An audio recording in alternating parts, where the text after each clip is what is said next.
ब्रह्मा गुरुर्विष्णुः गुरुर्देवो महेश्वरः गुरुः साक्षात् परं ब्रह्म तस्मै श्री गुरवे नमः।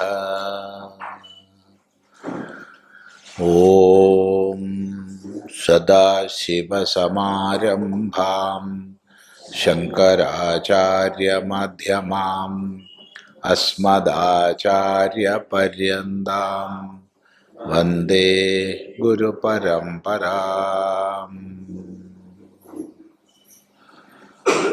ओम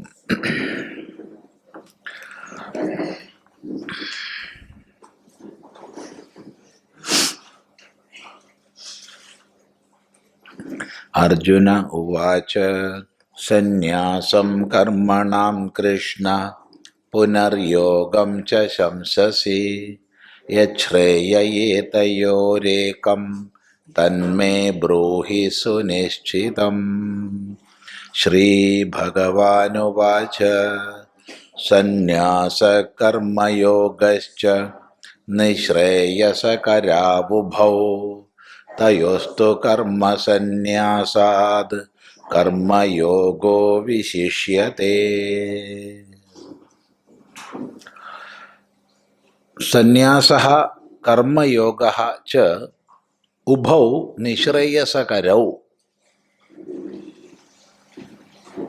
സന്യാസവും കർമ്മയോഗവും രണ്ടും നിശ്രേയസകരങ്ങളാണ്. അപ്പം അവിടെ ചോദ്യം എനിക്കേതാണ് ശ്രേയസ്കരമെന്നായിരുന്നു. എനിക്കേതാണ് ശ്രേയസ്കരം? അങ്ങ് രണ്ടും ഉപദേശിക്കുന്നു. സന്യാസവും ഉപദേശിക്കുന്നു, യോഗവും ഉപദേശിക്കുന്നു. ഒരു കാരണവശാലും രണ്ടും ഒരു കാലഘട്ടത്തിൽ ഒരാൾക്ക് അനുഷ്ഠിക്കാൻ കഴിയില്ല. അപ്പോൾ രണ്ടിലൊന്ന് തിരഞ്ഞെടുക്കണം. ആ തിരഞ്ഞെടുക്കുന്നത് ഏറ്റവും യോജിക്കുന്നതായിരിക്കണം. അതുകൊണ്ടാണ് ചോദ്യം. അതിനാണ് മറുപടി, ഹേ അർജുന, സന്യാസവും കർമ്മയോഗവും രണ്ടും നിശ്രേയസകരങ്ങളാണ്. തയോഹോ, അവ രണ്ടിലും വെച്ച് കർമ്മസന്യാസാത്, കർമ്മസന്യാസത്തേക്കാൾ കർമ്മയോഗ വിശിഷ്യതേ, കർമ്മയോഗം വിശിഷ്ടമായിരിക്കുന്നു. ഇവിടെ പ്രത്യേകം ശ്രദ്ധിക്കേണ്ടത്, ആത്മജ്ഞാനിയെ സംബന്ധിച്ചല്ല ഈ പ്രസ്താവം എന്നുള്ളത് സുദീർഘമായി ചർച്ച ചെയ്ത് തീരുമാനിച്ചു കഴിഞ്ഞു. കാരണം ജ്ഞാനിയെ സംബന്ധിച്ച്, ആത്മജ്ഞാനിയെ സംബന്ധിച്ച് കർമ്മം എന്നുള്ളത് വരുന്നില്ല. ഇത് ഞാൻ ചെയ്യുന്നു, ഇതിൻ്റെ ഫലം എനിക്ക്, ഇന്ന ഫലത്തിന് ഞാൻ ഇന്നത് ചെയ്യുന്നു എന്നുള്ള മമത്വ സംഘം ഇല്ലാത്തതുകൊണ്ട് ജ്ഞാനിയെ സംബന്ധിച്ച് കർമ്മമില്ല. കർമ്മമില്ലാത്ത പക്ഷം പിന്നെ കർമ്മയോഗമില്ല എന്നുള്ളത് പറയേണ്ടതില്ല. കാരണം കർമ്മത്തെ ഈശ്വരോന്മുഖമാക്കി അനുഷ്ഠിക്കുമ്പോഴാണ് കർമ്മയോഗമായി പരിണമിക്കുന്നത്. അപ്പൊ പിന്നെ അനാത്മജ്ഞനെ സംബന്ധിച്ചാണ് ചോദ്യം. രണ്ട്, സുവ്യക്തമായി തനിക്കേതാണ് ശ്രേയസ്കരമെന്നറിയാനാണ് അർജുനൻ ചോദിച്ചത്. യത് ശ്രേയ ഏതയോഹോ മേ, എനിക്കേതാണ് ശ്രേയസ്കരം, തത് ബ്രൂഹി സുനിശ്ചിതം, അത് നിശ്ചയിച്ചുറപ്പിച്ച് പറഞ്ഞു തരും. അവിടെയാണ് മറുപടി പറയണത്, രണ്ടിലും വെച്ച് നിനക്ക് നല്ലത് കർമ്മയോഗമാണ്. നീ കർമ്മസന്യാസത്തിന് അധികാരിയായിട്ടില്ല. നോക്കൂ, സന്യാസ കർമ്മണാം പരിത്യാഗ കർമ്മയോഗ ച തേഷാം അനുഷ്ഠാനം തൗ ഉഭൗ അപി നിശ്രേയസകരൗ നിശ്രേയസം മോക്ഷം കുർവാതേ. ജ്ഞാനോത്പത്തി ഹേതുത്വേന ഉഭൗ യദ്യപി നിശ്രേയസകരൗ തഥാപി തയോഃ തു നിശ്രേയസഹേത്വോഃ കർമ്മസന്യാസാത് കേവലാത് കർമ്മയോഗഃ വിശിഷ്യതേ ഇതി കർമ്മയോഗം സ്തൗതി.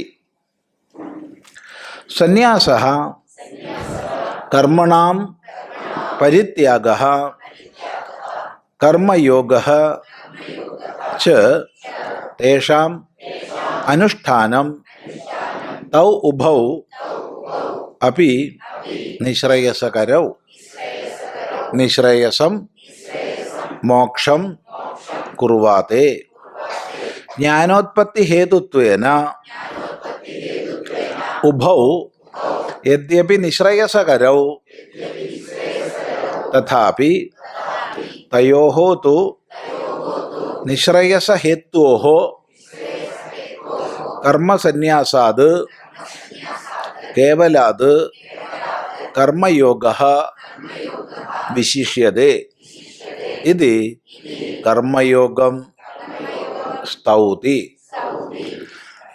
ഇപ്പോൾ സന്യാസം കർമ്മണാം പരിത്യാഗഃ, കർമ്മങ്ങളുടെ പരിത്യാഗം. ഇപ്പൊ സന്യാസ ശബ്ദത്തിന് പരിത്യാഗം എന്നാണ് പ്രസിദ്ധമായ അർത്ഥം. സമർപ്പണമെന്ന് വേണമെങ്കിൽ പറയാം. ന്യാസം എന്നുള്ളതിന് സമർപ്പണാർത്ഥമുണ്ട്. പക്ഷെ സംപൂർവകമാകുമ്പോൾ എപ്പോഴും ന്യാസ ശബ്ദത്തിന് സമർപ്പണമെന്നല്ല വരിക, ഉപേക്ഷണം എന്നാണ് വരിക. ഉപേക്ഷ. എന്തിൻ്റെ ഉപേക്ഷ? ചോദ്യം. ഏഷണാത്രയത്തെ ഉപേക്ഷിക്കുന്നതാണ്, അതിക്രമിക്കുന്നതാണ് സന്യാസം. തേഭ്യോ വ്യുത്ഥായ പ്രവ്രജന്തി. പുത്രേഷണ, വിത്തേഷണ, ലോകേഷണ. എൻ്റെ സമ്പത്ത്, എൻ്റെ മക്കള്, എൻ്റെ ലോകം. ലോകം എന്ന് പറഞ്ഞാൽ സമ്പാദ്യങ്ങളാകാം, പേരാകാം, പ്രശസ്തിയാകാം. ചെയ്ത പുണ്യത്തിൻ്റെ ഫലമായി ഈ ലോകം, പരലോകം തുടങ്ങിയവയാകാം. സ്ഥാനമാനങ്ങളാവാം, പ്രതീക്ഷകളാവാം, പലതും ആവാം. എൻ്റെ ലോകം, എൻ്റെ മക്കള്, എൻ്റെ ശിഷ്യന്മാർ, അങ്ങനെയുള്ളതൊക്കെ. സ്വാഭാവികമായിട്ട് അതിൽ പത്നി വരും, പതി വരും, എല്ലാം വരും. എൻ്റെ മക്കൾ, എൻ്റെ ബന്ധുക്കൾ എല്ലാം വരും. പിന്നെ എൻ്റെ സമ്പത്ത്, സ്വത്ത്, അതിന് ഹേതുവാകുന്ന മറ്റു ഘടകങ്ങളൊക്കെ. ഇങ്ങനെയുള്ള ഏഷണകളിൽ, കെട്ടുപാടുകളിൽ നിന്നുള്ള മോചനം, അവയുടെ ഉപേക്ഷണം, അതാണ് വാസ്തവത്തിൽ സന്യാസം. ഏഷണാത്രയ ത്യാഗം സന്യാസം. അല്ലെങ്കിൽ കാമ്യകർമ്മത്യാഗം എന്ന് പറയാം. കാമ്യാനാം കർമ്മണാന്യാസം സന്യാസം എന്ന് ഗീതയിൽ തന്നെ വരും, 18-ാം അധ്യായത്തിൽ. ഇനി സന്യാസത്തിൻ്റെ സൂക്ഷ്മാർത്ഥം നിരൂപണം ചെയ്താൽ കേവലം കാമ്യകർമ്മത്യാഗമല്ല, സമ്പൂർണ്ണ കർമ്മത്യാഗമാണ് സന്യാസം. നിത്യ നൈമിത്തിക കാമ്യ പ്രായശ്ചിത്തങ്ങളാകുന്ന സകല കർമ്മങ്ങളെയും, വിഹിത കർമ്മങ്ങളെ, ശാസ്ത്രീയങ്ങളായ വിഹിത കർമ്മങ്ങളെ മുഴുവൻ വിധിപ്രകാരം ഒഴിവാക്കുന്നതാണ് സന്യാസം. ഒഴിവാവുന്നതാണ്. ഒഴിവാക്കുന്നത് എന്നുള്ള പദപ്രയോഗം അത്ര ശരിയല്ല. അപ്പം അതാണ് ഇവിടെ പറഞ്ഞത്. കർമ്മണാം പരിത്യാഗഃ കർമ്മയോഗഃ ച. പിന്നെ കർമ്മയോഗവും, കർമ്മയോഗം തേഷാം അനുഷ്ഠാനം, കർമ്മങ്ങളെ ചെയ്യുക എന്നുള്ളത് ഈശ്വരാർപ്പണ ഭാവത്തോടുകൂടി സ്വകർത്തവ്യമായി അറിഞ്ഞ് കർമ്മങ്ങളെ ചെയ്യുക എന്നുള്ളത് കർമ്മയോഗം. ഇത് രണ്ടും അങ്ങ് ഉപദേശിക്കുന്നു. അത് രണ്ടും തേഷാം അനുഷ്ഠാനം തൗ ഉഭവപി നിശ്രേയസകരോ. ഇത് രണ്ടും നിശ്രേയസകരങ്ങളാണ്. നിശ്രേയസം മോക്ഷം കുർവാതേ. രണ്ടും നിശ്രേയസത്തെ ഉണ്ടാക്കുന്നു, മുക്തിയിലേക്ക് നയിക്കുന്നു. മനുഷ്യനെ മുക്തിയിലേക്ക് നയിക്കുന്നവയാണ് രണ്ടും. ജ്ഞാനോത്പത്തി ഹേതുത്വേന ഉഭൗ അപി യദ്യപി നിശ്രേയസകരോ. ജ്ഞാനോത്പത്തിക്ക് കാരണമാകുന്നതിലൂടെ രണ്ടും നിശ്രേയസകരങ്ങളാണെങ്കിലും, തഥാപി അങ്ങനെയാണെങ്കിലും, തയോഹോ തു നിശ്രേയസഹേത്വോഹോ, നിശ്രേയസഹേതുവായ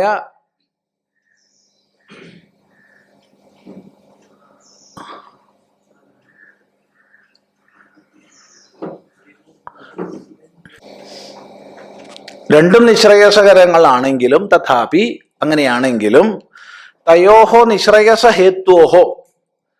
ഈ നിശ്രേയസ ഹേതുക്കളായ രണ്ടിലും വെച്ച് കർമ്മസന്യാസത്തെക്കാൾ കേവലാത്, കേവലം കലർപ്പില്ലാത്ത, കേവലം തനിയുള്ള കലർപ്പില്ലാത്ത, ഇപ്പൊ കർമ്മസന്യാസത്തെക്കാൾ വിശിഷ്ടമാണ് കർമ്മയോഗം എന്ന് കർമ്മയോഗത്തെ സ്തുതിക്കുന്നു. എന്തിനാണ് കർമ്മയോഗത്തെ സ്തുതിക്കുന്നത്?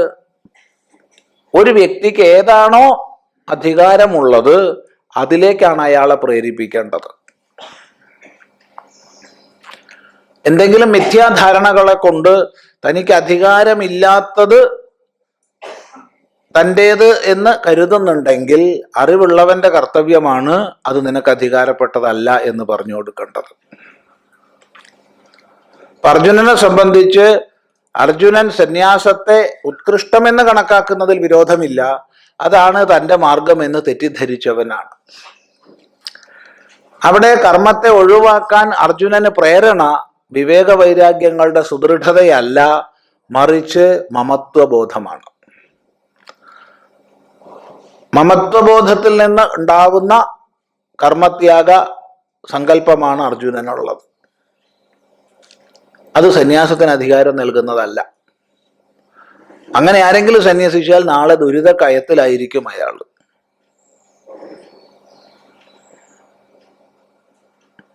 അതുകൊണ്ട് അർജുനൻ അധികൃതമായതെന്തോ അതിലേക്ക് പ്രേരണ നൽകുന്നു, അതിനെ സ്തുതിക്കുന്നു. അതാണ് ഭഗവാൻ ഇവിടെ ചെയ്യുന്നത്.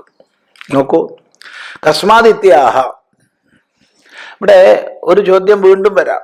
അവിടെ ഒരു ചോദ്യത്തിന് സാധ്യതയുണ്ട്. ഈ പറഞ്ഞ ആശയത്തിൽ വളരെ സൂക്ഷ്മമായി ചിന്തിക്കുന്നവർക്ക്, ഇല്ലെങ്കിൽ പ്രശ്നമൊന്നുമില്ല, സൂക്ഷ്മമായി ചിന്തിക്കുന്നവർക്ക് ചോദ്യത്തിന് സാധ്യത, ആത്മജ്ഞാനിയെ സംബന്ധിച്ച് കർമ്മസന്യാസമാണ് സ്വാഭാവികം, സഹജം. അയാളെ സംബന്ധിച്ച് കർമ്മയോഗമില്ല. അത് നമ്മൾ നിർണയിച്ചു കഴിഞ്ഞതാണ്, അതിനെക്കുറിച്ച് തർക്കമില്ല. പിന്നെ ശേഷിക്കുന്നത് അനാത്മജ്ഞനെ സംബന്ധിച്ചാണ്. ആത്മജ്ഞാനി അല്ലാത്ത ആളെ സംബന്ധിച്ച് അയാളുടെ മുമ്പിൽ രണ്ട് മാർഗങ്ങളുണ്ട്. ഒന്ന് കർമ്മസന്യാസം, രണ്ട് കർമ്മയോഗം. അപ്പൊ ആത്മജ്ഞാനി അല്ലാത്ത ആൾക്ക് എപ്പോഴാണ് കർമ്മസന്യാസം? ഉറച്ച വിവേക വൈരാഗ്യങ്ങൾ ഉണ്ടെങ്കിൽ. അയാൾ ജ്ഞാനിയൊന്നും ആയിട്ടില്ല, ആത്മബോധം വന്നിട്ടില്ല, പക്ഷേ ആത്മജ്ഞാനത്തിന് ദൃഢമായ ഇച്ഛയുണ്ട്, ജ്ഞാനം വേണം എന്നുള്ള ഇച്ഛയുണ്ട്. അതുപോലെ വിവേകവും വൈരാഗ്യവും സുദൃഢമായിട്ടുണ്ട്. അപ്പൊ ആ ഒരു സ്ഥിതിയിൽ അയാൾക്ക് സന്യസിക്കാം. ജ്ഞാനിയാവണമെന്നില്ല, ജ്ഞാനിയല്ല സന്യസിക്കുന്നത്. പലപ്പോഴും നമ്മൾ കാഷായ വസ്ത്രം കാണുമ്പോഴത്തേക്ക് ജ്ഞാനിയാന്ന് വിചാരിച്ചു വീഴും. അതാ അതാ അതാ അതാ അതാ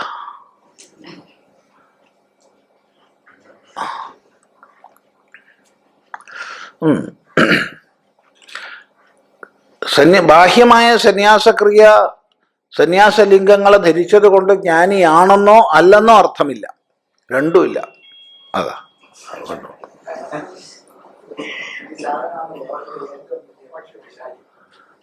അപ്പോ ഒരു മിനിറ്റ് നമുക്ക് നിർത്തി വെക്കാം. ആരെങ്കിലൊക്കെ ഓഫാക്കാണ്ടെങ്കിൽ ഓഫാക്കുക. ഒരു മിനിറ്റ് നിർത്തി വെക്കാം.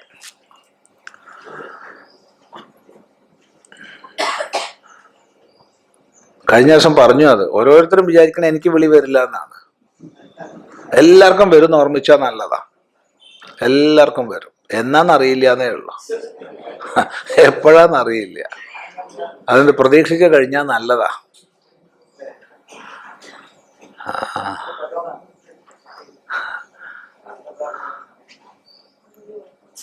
എപ്പോ വേണമെങ്കിൽ വിളി വരാം. അത് പ്രതീക്ഷിച്ച് ആദ്യമേ അങ്ങ് ഓഫാക്കിയാൽ പ്രശ്നമല്ല.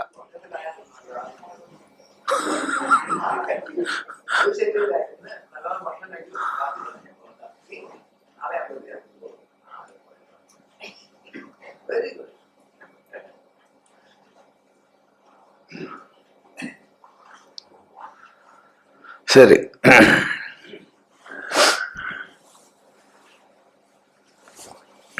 അപ്പോ അജ്ഞാനിയെ സംബന്ധിച്ച്, ആത്മജ്ഞാനി ആയിട്ടില്ല, അജ്ഞാനിയാണ്. അജ്ഞാനിയെ സംബന്ധിച്ചാണ് രണ്ട് വരുന്നത്. ഒന്ന് കർമ്മസന്യാസം, രണ്ട് കർമ്മയോഗം.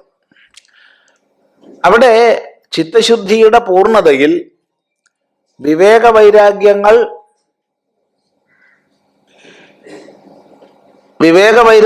സുദൃഢമായാൽ ഒരാൾക്ക് സന്യസിക്കാം.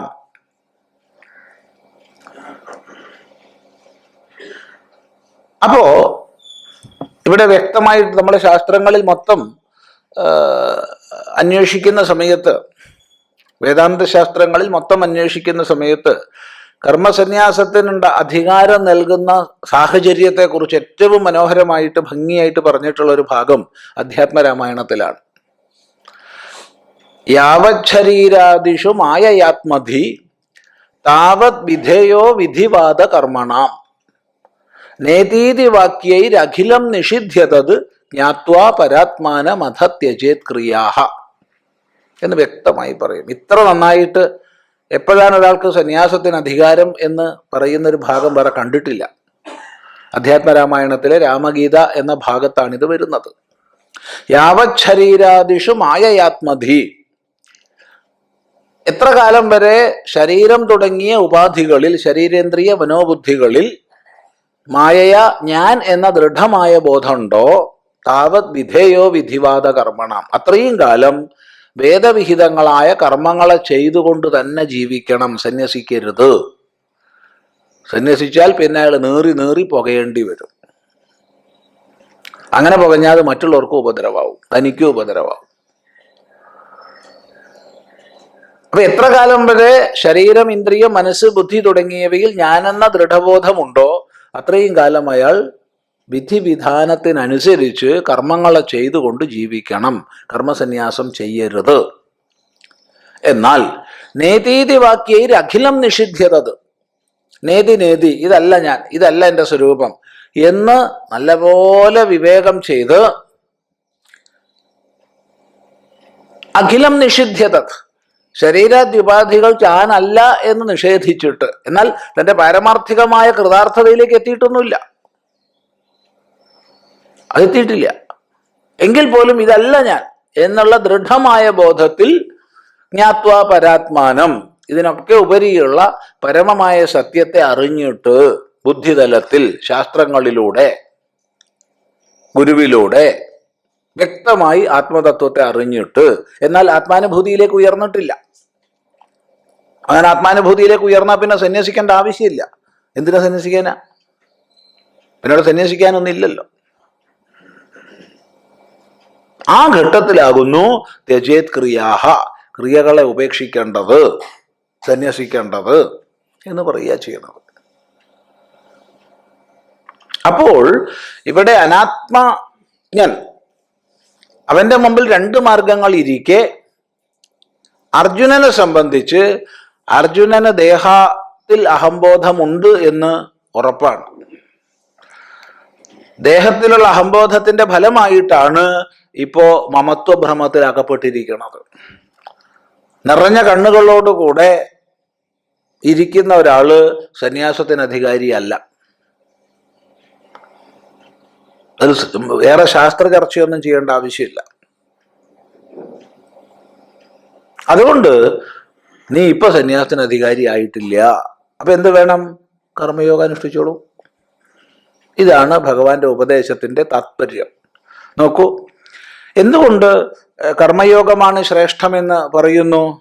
കസ്മാത് ഇത്യാഹ, കസ്മാത് ഇതി ആഹ ജ്ഞേയഃ സ നിത്യസന്യാസി യോ ന ദ്വേഷ്ടി ന കാംക്ഷതി നിർദ്വന്ദ്വോ ഹി മഹാബാഹോ സുഖം ബന്ധാത് പ്രമോച്യത്തെ. ജ്ഞേയഃ സ നിത്യസന്യാസി യോ ന ദ്വേഷ്ടി ന കാംക്ഷതി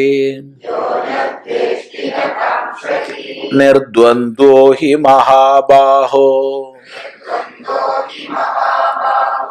സുഖം ബന്ധാത് പ്രമോച്യത്തെ. ജ്ഞേയഃ സഹ നിത്യസന്യാസി യഹ ന ദ്വേഷ്ടി ന കാംക്ഷതി നിർദ്വന്ദ്വഃ.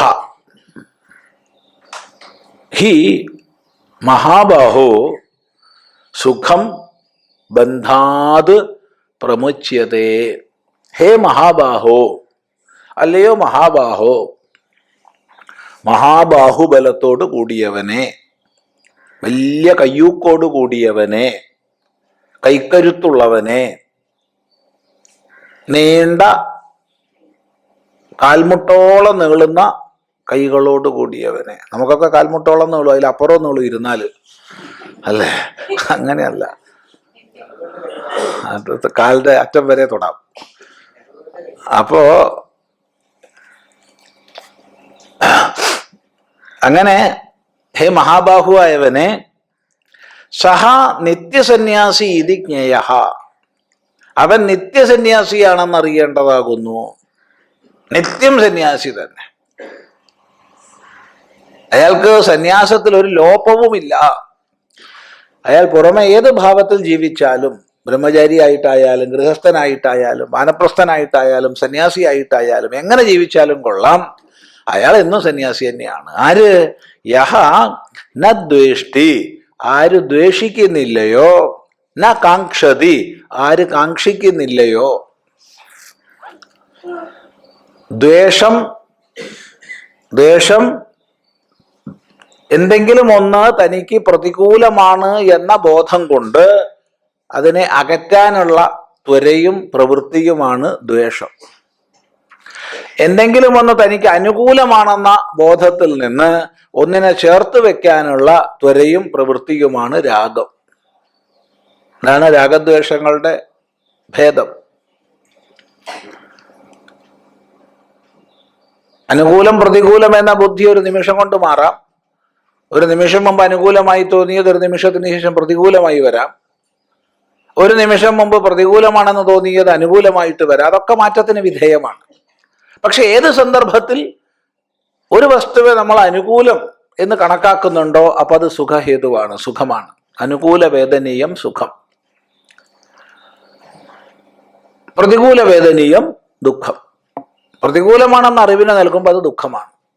അപ്പൊ എന്താ സുഖം എന്താ ദുഃഖം എന്ന് ചോദിച്ചാൽ ആർക്കും നിർവചിക്കാനൊന്നും പറ്റില്ല. കാരണം അത് ദേശം കാലം വ്യക്തി എന്നിവയ്ക്ക് അനുസരിച്ച് മാറി വരുന്നതാണ്. ഒരാൾക്ക് ഒരിടത്ത് ഒരിക്കൽ സുഖമാവില്ല, വേറൊരാൾക്ക് വേറൊരിക്കൽ വേറൊരിടത്ത്. ഈ മൂന്നിനനുസരിച്ച് മാറും.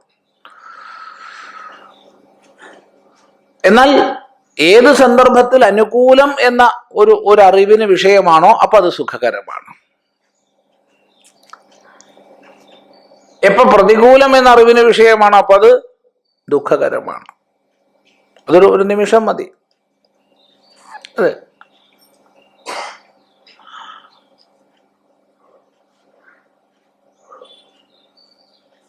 ചിന്തിക്കുക. അപ്പോ സുഖഹേതുവിനായിട്ട് പ്രാപ്തമായൊരു വസ്തുവെ ചേർത്ത് വെക്കാനുള്ള ഇച്ഛാവിശേഷമാണ് രാഗം. ദുഃഖഹേതുവാകുമല്ലോ എന്നുള്ളത് കൊണ്ട് ഒന്നിനെ അകറ്റാനുള്ളതാണ് ദ്വേഷം.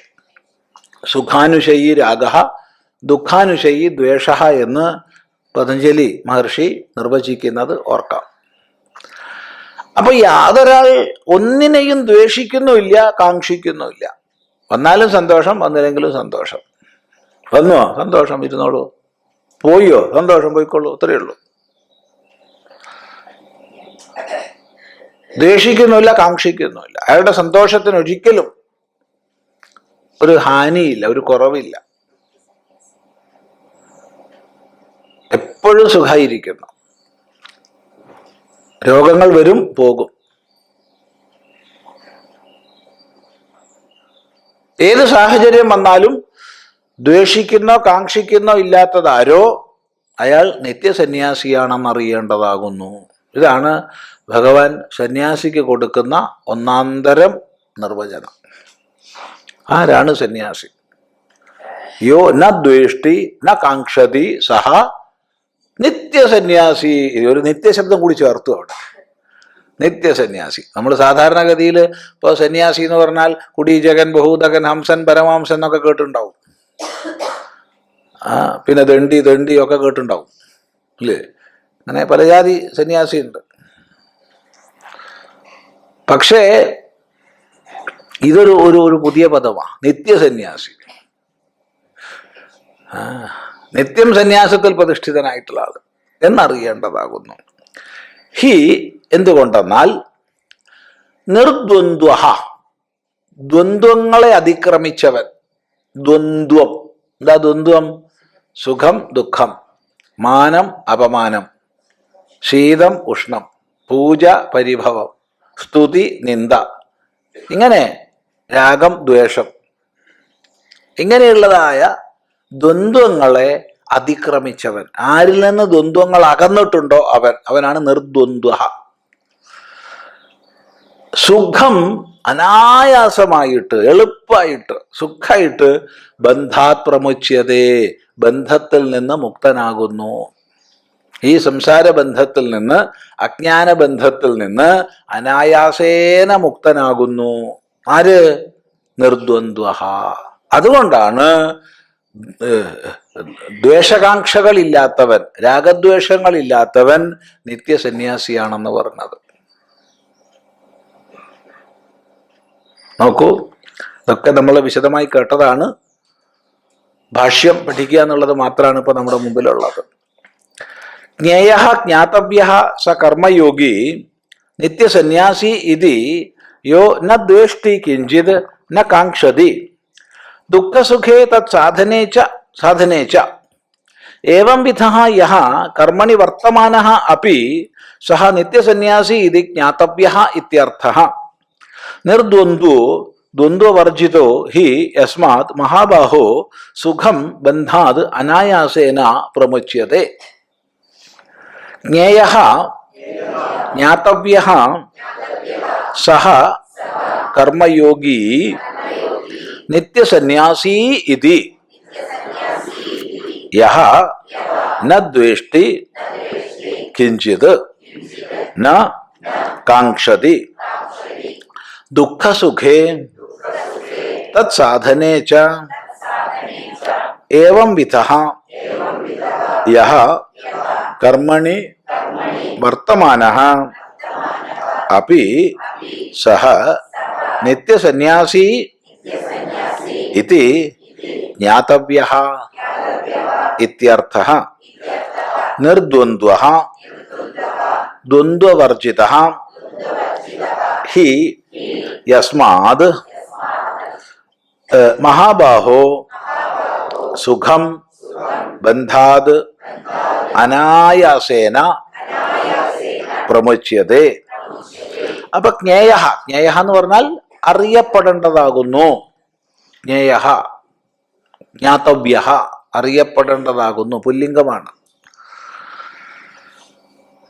നപുംസകാവുമ്പോൾ ജ്ഞേയം. മലയാളത്തിൽ പറയുമ്പോൾ നമുക്ക് അറിയപ്പെടേണ്ടതാകുന്നു എന്ന് പറഞ്ഞാൽ മതി. സംസ്കൃതത്തിന്റെ യഥാർത്ഥമായ അർത്ഥം പറയാന്ന് വെച്ചാൽ അറിയപ്പെടേണ്ടവനാകുന്നു എന്നാണ് പറയേണ്ടത്, പുല്ലിംഗമാണ്.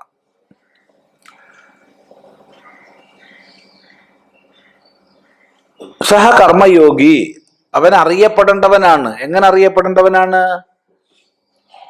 നിത്യസന്യാസി. ഇത് നിത്യസന്യാസിയാണെന്ന് അറിയപ്പെടേണ്ടതാണ്. പറയുമ്പോൾ അയാൾ സന്യാസിയല്ല, കർമ്മയോഗിയാണ്. കർമ്മം ആചരിക്കുന്നുണ്ട്. കർമ്മം ആചരിക്കുന്നത് കൊണ്ട് അയാൾ കർമ്മയോഗിയേ അല്ല, കർമ്മസന്യാസിയേ അല്ല. അയാൾ സന്യസിച്ചിട്ടില്ല, എന്നാൽ അയാൾ സന്യാസിയാണെന്ന് അറിയപ്പെടേണ്ടതാണ്. കർമ്മങ്ങളുടെ മധ്യത്തിലാണെങ്കിലും നിരന്തരമായി കർമ്മങ്ങളെ അയാൾ അനുഷ്ഠിച്ചുകൊണ്ട് ജീവിക്കുകയാണെങ്കിലും അയാൾ സന്യാസിയാണെന്ന് അറിയപ്പെടേണ്ടതാണ്. ആര്?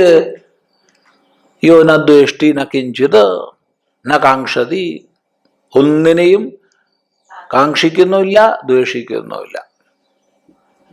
അയാൾ നിത്യസന്യാസിയാണെന്ന് അറിയേണ്ടതാണ്.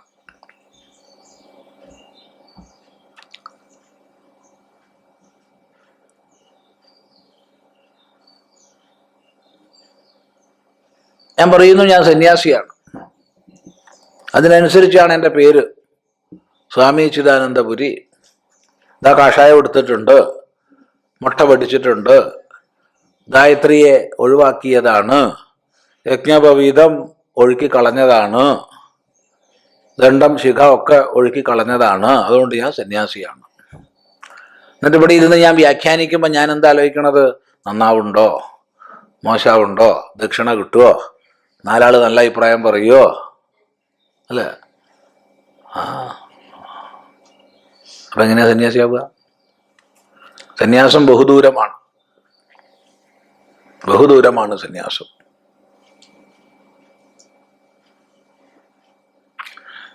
അപ്പൊ ബാഹ്യമായ ലിംഗങ്ങൾക്കനുസരിച്ചല്ല സന്യാസം. ഒരാൾ കർമ്മങ്ങളുടെ മധ്യത്തിലാണെങ്കിലും അയാൾ ഗൃഹസ്ഥനായിട്ടാണ് ഇരിക്കുന്നത്, എല്ലാ കർമ്മങ്ങളുടെയും മധ്യത്തിലാണ്. എന്നാൽ രാഗദ്വേഷങ്ങളില്ലെങ്കിൽ അയാൾ നിത്യസന്യാസിയാണ്. മറ്റേയാൾ ഇതൊക്കെ ആയിട്ടും രാഗദ്വേഷങ്ങളോട് കൂടിയിട്ടാണ് ഇരിക്കണമെന്ന് വെച്ചാൽ അയാൾ സന്യാസിയല്ല. അപ്പോ ഈ രാഗദ്വേഷങ്ങളും അവയ്ക്ക് കാരണഭൂതങ്ങളായ ദ്വന്ദ്വകൽപ്പനകളും ഇല്ലാത്തവൻ നിത്യസന്യാസിയാണെന്നറിയണം. അതാണ്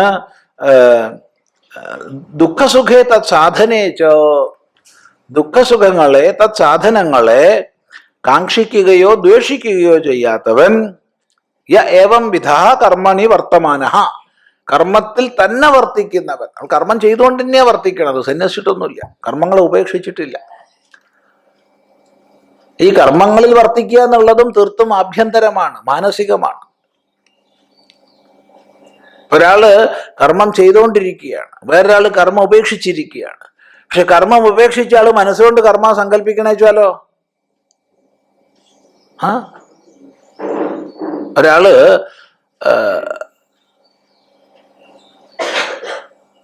കുടുംബമായിട്ട് ഗൃഹസ്ഥാശ്രമത്തിൽ കഴിയുകയാണ്. അയാൾ സ്വധർമ്മം അനുഷ്ഠിച്ച് ജീവിക്കുന്നു, സാധ്യത 1. 2, അയാൾ അവിടെയും അതൃപ്തനായി ജീവിക്കുന്നു, സാധ്യത 2. അയാളൊരു സന്യാസിയെ കാണുന്നു. ഓ, എന്തൊരു സുഖമായിരിക്കും സന്യാസിക്ക്, ഒരൊട്ടലും ഇല്ലല്ലോ, ഒന്നുമായിട്ട് ബന്ധനമില്ലല്ലോ എന്ന് അയാൾ ചിന്തിക്കുകയാണ്. ശരി. വേറൊരു സന്യാസി ഇയാളെ നോക്കുകയാണ്. എന്ത് സുഖമായിരിക്കും ഇയാൾക്ക്, നല്ലൊരു പത്നിയും നല്ലൊരു പതിയൊക്കെ ആയിട്ട് അങ്ങനെ പോണ പോക്ക് കണ്ടില്ലേ, എന്താ ആടിപ്പാടി അങ്ങനെ റോഡും കൂടെ പോണത്, എന്ത് സുഖമായിരിക്കും അയാൾക്ക് എന്ന് ഇയാളും വിചാരിക്കണോ? ആരാ അതിൽ സന്യാസി? വലിയ വിഷയമാണത്. ഈ ഉപദ്രവത്തെ കൊണ്ട് നിവൃത്തിയില്ലല്ലോ, ഇതിനെ സന്തോഷിപ്പിക്കാൻ വേണ്ടി ഇങ്ങനെ റോഡിൽ കൂടെയൊക്കെ ആടിപ്പാടി നടക്കണ്ടേന്ന് വിചാരിച്ചിട്ടാണ് അയാൾ നടക്കണത്. അയാൾ ഓരോ നിമിഷവും സന്യസിക്കുകയാണ്. കാരണം ഇല്ലെങ്കിൽ വീട്ടിലുണ്ടാകുന്ന പൊട്ടലും ചീറ്റലും തെറിക്കലും സ്ഫോടനങ്ങളും അയാൾക്കറിയാം. അപ്പൊ അയാൾ സത്യത്തിൽ അയാൾ ആഭ്യന്തരമായി സന്യാസിയാണ്, പക്ഷെ പുറത്ത് അയാൾ അഭിനയിച്ചുകൊണ്ട് നടക്കുകയാണ്. കാരണം കുട്ടികളുണ്ട്, അവരൊക്കെ ഒന്ന് വലുതാവണ വരെ എങ്ങനെയെങ്കിലും ഇതിനെ വെച്ചുകൊണ്ടിരിക്കണ്ടേ എന്ന മട്ടിലാണ് അയാൾ പോണത്. അപ്പൊ അയാളാണോ സന്യാസി, അല്ല മറ്റേ ആളാണോ സന്യാസി? പറയേണ്ട വിഷയമാണ്.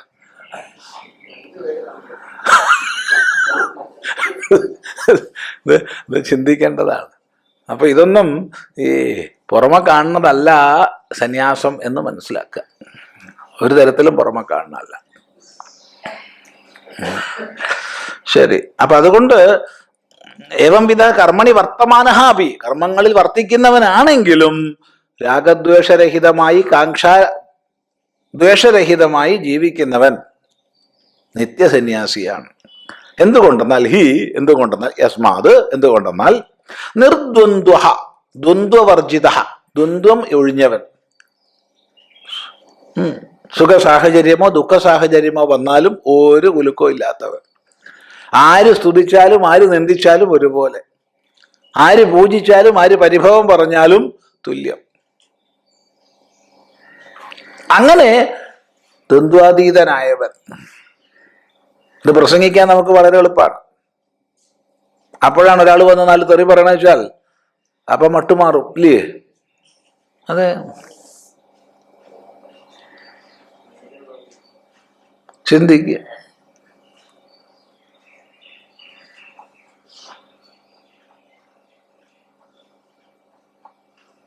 അപ്പൊ നിർദ്വന്ദ്വ മഹാബാഹോ സുഖം ബന്ധാത് പ്രമുച്യതേ, സുഖം അനായാസേന, ഒരു പ്രയാസവും ഇല്ലാതെ ഒരായാസവും ഇല്ലാതെ മുക്തനായി തീരുന്നു.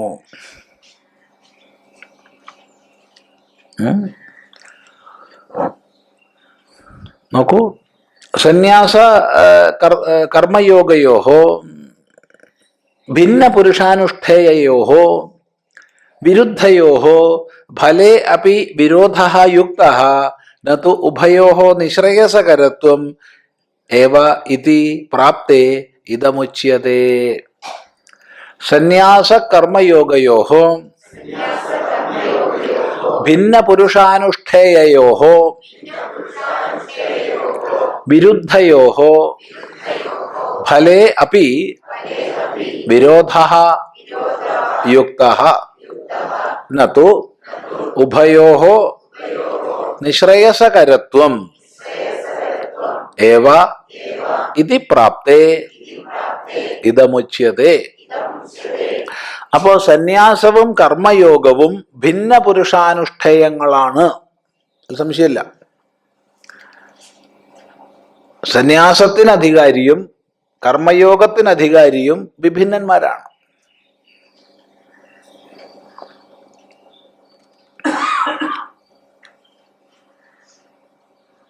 ശരീരാദ്യുപാധികളിൽ ഞാനെന്ന ദൃഢമായ ബോധമുള്ളവനാണ് കർമ്മം ചെയ്യുന്നത്. അത്ര തന്നെ ദൃഢമായി ഇവയല്ല ഞാൻ എന്ന ഉറപ്പുള്ളവനാണ് സന്യസിക്കുന്നത്.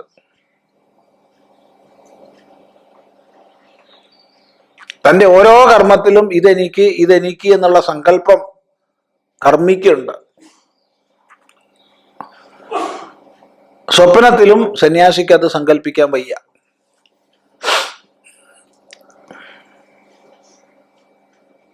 ഇനി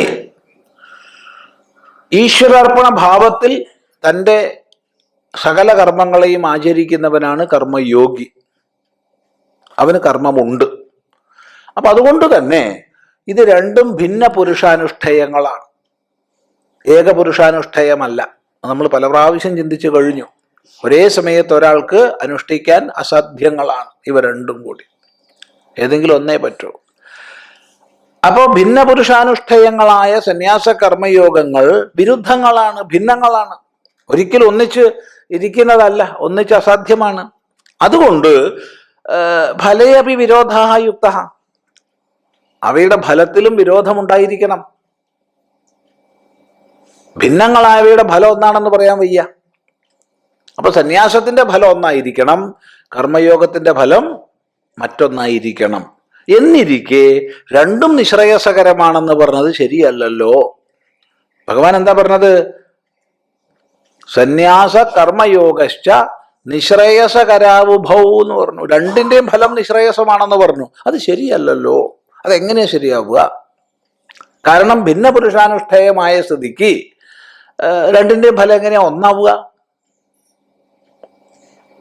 അതുകൊണ്ട് ഭഗവാൻ ഈ പറഞ്ഞത് ശരിയല്ല എന്ന് വന്നപ്പോൾ, ഏവം ഇതി പ്രാപ്തേ, ഇപ്രകാരം വന്നപ്പോൾ ഇദമുച്യതേ, ഇതാ പറയുന്നു മറുപടി. എന്താ മറുപടി?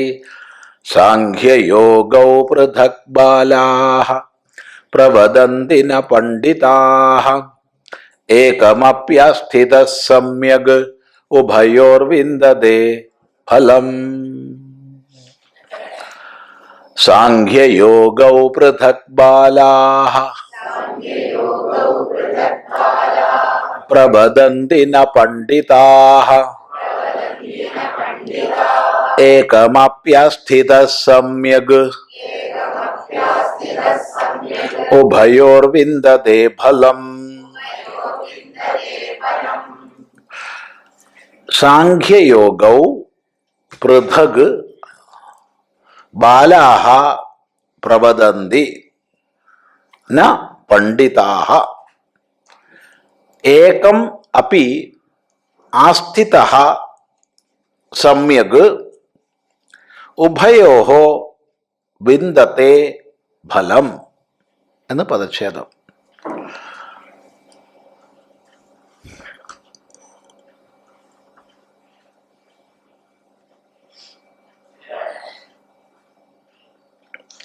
സാഖ്യയോഗൗ പൃഥക് ഇതി ബാലാഃ പ്രവദന്തി ന പണ്ഡിതാഃ പ്രവദന്തി.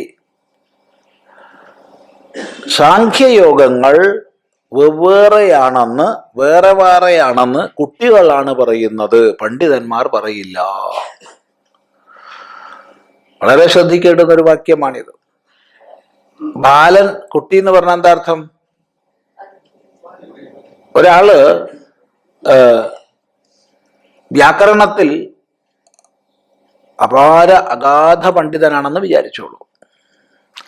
പക്ഷേ വൈശേഷികത്തിൽ അയാൾ അറിവില്ലാത്തവനാണ് എങ്കിൽ വൈശേഷിക ശാസ്ത്രത്തിൽ അയാൾ ബാലനാണ്.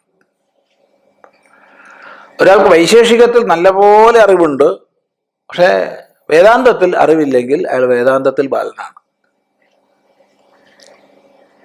ഒരാൾക്ക് സാഖ്യത്തിൽ നല്ല അറിവാണ്, പക്ഷെ യോഗത്തിൽ അറിവില്ലെങ്കിൽ യോഗത്തിൽ അയാൾ ബാലനാണ്. അവിവേകി അജ്ഞനാണ് ബാലൻ. അപ്പോ സാഖ്യയോഗങ്ങൾ വേറെ വേറെയാണെന്ന് അവിവേകികളാണ് പറയുന്നത്, കുട്ടികളാണ് പറയുന്നത്, അജ്ഞാനികളാണ് പറയുന്നത് എന്നാണ് ഭഗവാൻ പറയുന്നത്. അപ്പൊ ഇങ്ങനെ നോക്കുകയാണെങ്കിൽ ഭഗവാനും അജ്ഞാനിയല്ലേ, കുട്ടിയല്ലേ? കാരണം ഭഗവാൻ തന്നെയാണ് നേരത്തെ പറഞ്ഞത് 2-ാം അധ്യായത്തിൽ, ഏഷാ തേ വിഹിതാ സാഖ്യേ ബുദ്ധിർ യോഗേതി മാം ശൃണു. ഹേ അർജുന, നിനക്ക് ഞാൻ സാഖ്യം പറഞ്ഞു തന്നു കഴിഞ്ഞു, ഇനി യോഗം കേട്ടോളൂ. 2:2 പറഞ്ഞ 2:2 പറഞ്ഞ. ഇനി അത് കഴിഞ്ഞ് 3-ാം അധ്യായത്തിൽ വ്യക്തമായി പറഞ്ഞു, ലോകേസ്മിൻ ദ്വിവിധാ നിഷ്ഠ പുരാ പ്രോക്ത മയാ നഘ ജ്ഞാനയോഗേന സാഖ്യാനാം കർമ്മയോഗേന യോഗിനാം. ഹേ അർജുന, ഈ ലോകത്തിൽ അനാദികാലമായി 2 നിഷ്ഠകൾ എന്നാൽ ഈശ്വരനാൽ പറയപ്പെട്ടിട്ടുണ്ട്, സാഖ്യവും യോഗവും. അപ്പൊ 2:2 ഭഗവാൻ പറഞ്ഞേ. ആവർത്തിച്ച് ആവർത്തിച്ച് ഗീതയിൽ ഉടനീളം ഭഗവാൻ ഉപദേശിച്ചത് 2:2. അതുകൊണ്ടാണ്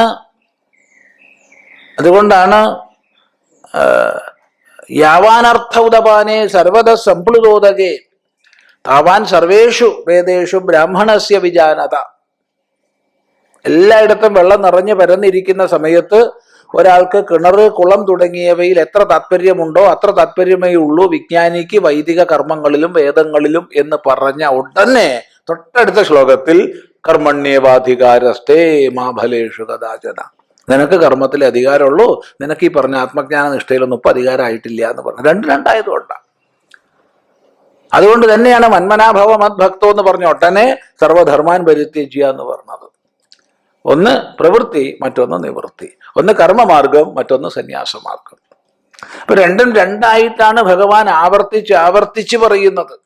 എന്നിരിക്കെ ഇവിടെ പറയുക, അത് കുട്ടികളെ പറയുക, വിദ്വാൻമാര് പറയില്ല എന്ന്. എന്ത് തട്ടിപ്പാത്! ഒന്നാലോചിച്ച് നോക്കൂ.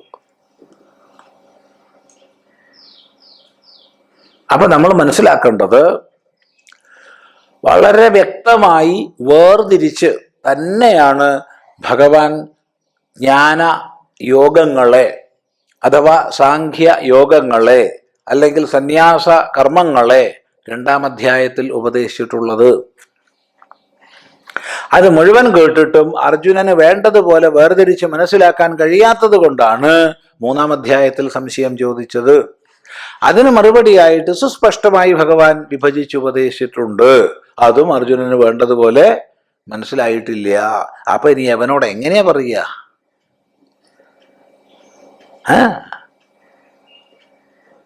അതുകൊണ്ട് പറയുകയാണ് 2:1. വാസ്തവത്തിൽ 2:1 2:2 തന്നെയാ. 2:2 തന്നെയാണ്.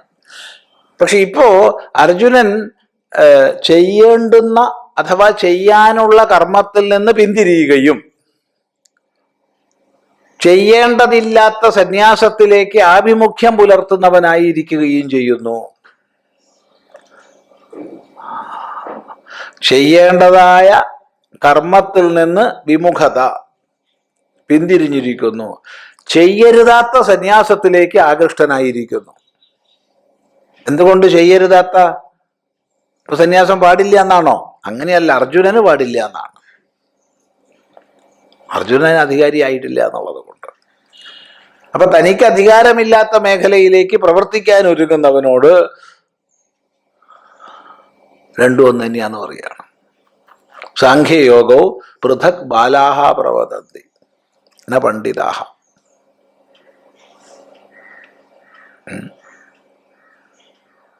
ഇതിന്റെ തുടർച്ചയായിട്ട് ഇതിന്റെ വിശദീകരണം തൊട്ടടുത്ത ശ്ലോകത്തിൽ വരുന്നുണ്ട്.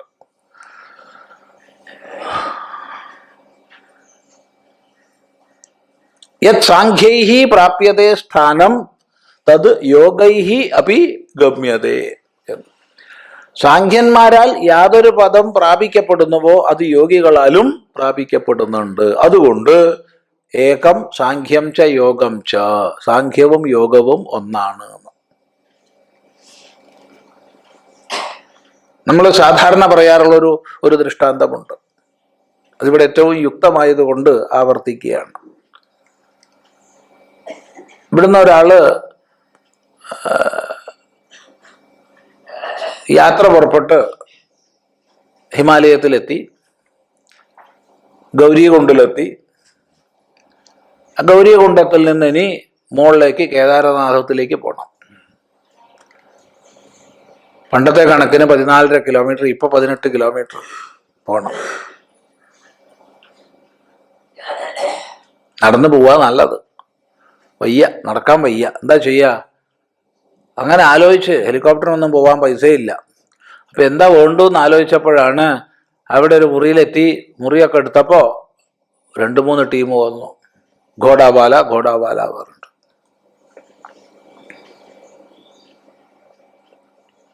ചോദിച്ചു എത്ര രൂപയാവും? 10,000 ഒക്കെ പറഞ്ഞു. പിന്നെ അങ്ങോട്ടും ഇങ്ങോട്ടും വില പേശി എല്ലാം കൂടി ഒരു 4,000 സെറ്റ് ചെയ്തു, അല്ലെങ്കിൽ 5,000 ഒപ്പിച്ചു. അന്ന് ഉറക്കം തന്നെ വരുന്നില്ല. കാരണം ഇതിനു മുമ്പ് സിനിമയിലൊക്കെ കണ്ടിട്ടുള്ളൂ കുതിരപ്പുറത്ത് യാത്ര ചെയ്യണത്. എന്തായിരിക്കും സുഖം കുതിരപ്പുറത്ത് യാത്ര ചെയ്യുമ്പോൾ. സുന്ദര മനോഹര സ്വപ്നമൊക്കെ കണ്ട് അങ്ങനെ രാത്രി മുഴുവൻ ചെലവഴിച്ചു. രാവിലെ ഞാൻ കുതിരപ്പുറത്താ പോകാൻ പോണത്, കുതിരപ്പുറത്ത് പോകാൻ പോവാണ്. കാരണം കുതിരപ്പുറത്ത് ഘോടാവാലയാണ്. ഘോടയ്ക്കാണ് പൈസ കൊടുത്തത്, ഏർപ്പാട് ചെയ്തത്. രാവിലെ അവൻ വന്നു. എവിടെ ഘോട? ഘോടയില്ല, കുറച്ച് മുകളിലാണ്. ഒരു 3/4 കിലോമീറ്റർ നടക്കണം. ആയിക്കോട്ടെ, നടക്കാം, എന്നാലും കുതിരപ്പുറത്ത് കയറാലോ എന്ന് സന്തോഷിച്ച് ചെന്നപ്പോൾ അവിടെ കുറെ കഴുതകളുണ്ട്. കഴുതകൾ നിൽക്കുന്നുണ്ട്. അതെ, ആ കയറില്ലേ? നീയല്ലേ പറഞ്ഞ കുതിരയാണെന്ന്? ഇതാണ് ഇവിടുത്തെ കുതിര. ഇത് പറയണതിൽ അതിശയോക്തിയുണ്ട് തോന്നുക. ആരെങ്കിലും പോയാൽ മതി. ഈ പറഞ്ഞ സത്യമാണ്, ഇതിൽ യാതൊരു കള്ളത്തരവും ഇല്ല. ആ കഴുതയാണ്, ഗദ്ദയാണ്. അപ്പൊ എന്താ ഗദ്ദവാല എന്ന് പറഞ്ഞാൽ പോരായിരുന്നോ? അവൻ വന്നപ്പോ എന്തിനാ ഘോടാവാല എന്ന് പറഞ്ഞേ? അതങ്ങനെയാ പറയുക. അത് അവിടുത്തെ പറച്ചിൽ അങ്ങനെയാ. ഇനി മറ്റൊരു രഹസ്യമുണ്ട്. കുത്തനുള്ള മല കയറുമ്പോഴും കുത്തനുള്ള മല ഇറങ്ങുമ്പോഴും കുതിരയേക്കാൾ എത്രയോ നല്ലത് കഴുതയാണ്. അതാണ്. അപ്പൊ ഇതെന്താ അങ്ങനെ പറഞ്ഞത്? ഇത് ഇവിടുത്തെ കുതിര ഇതാണ് പോരെ. അത് തന്നെയാ ഭഗവാന്റെയും പറച്ചിൽ.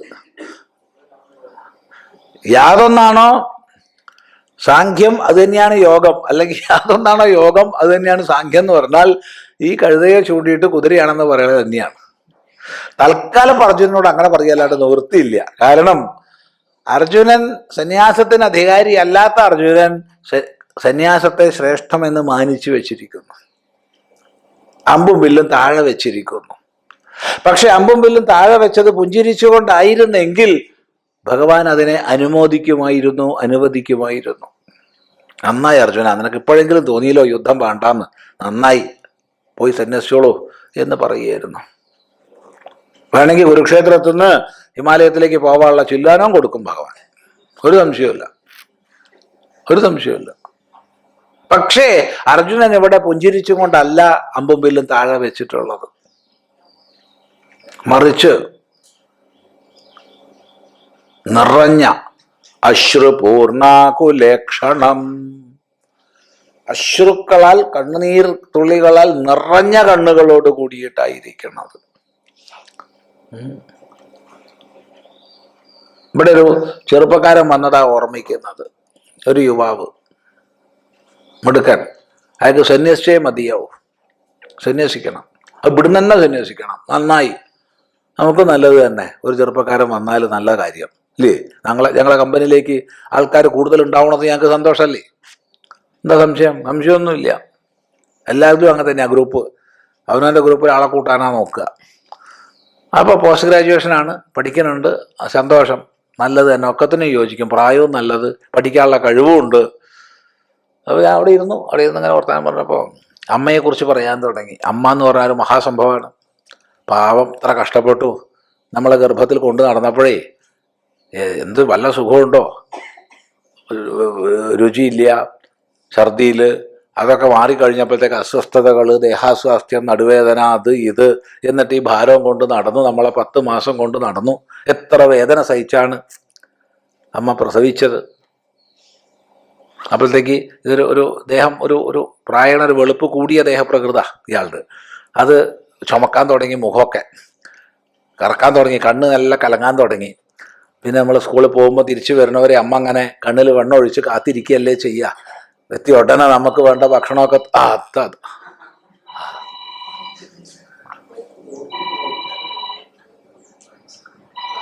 ഏതെങ്കിലും ഒന്നാണ് ഞെക്കി നോക്കൂ.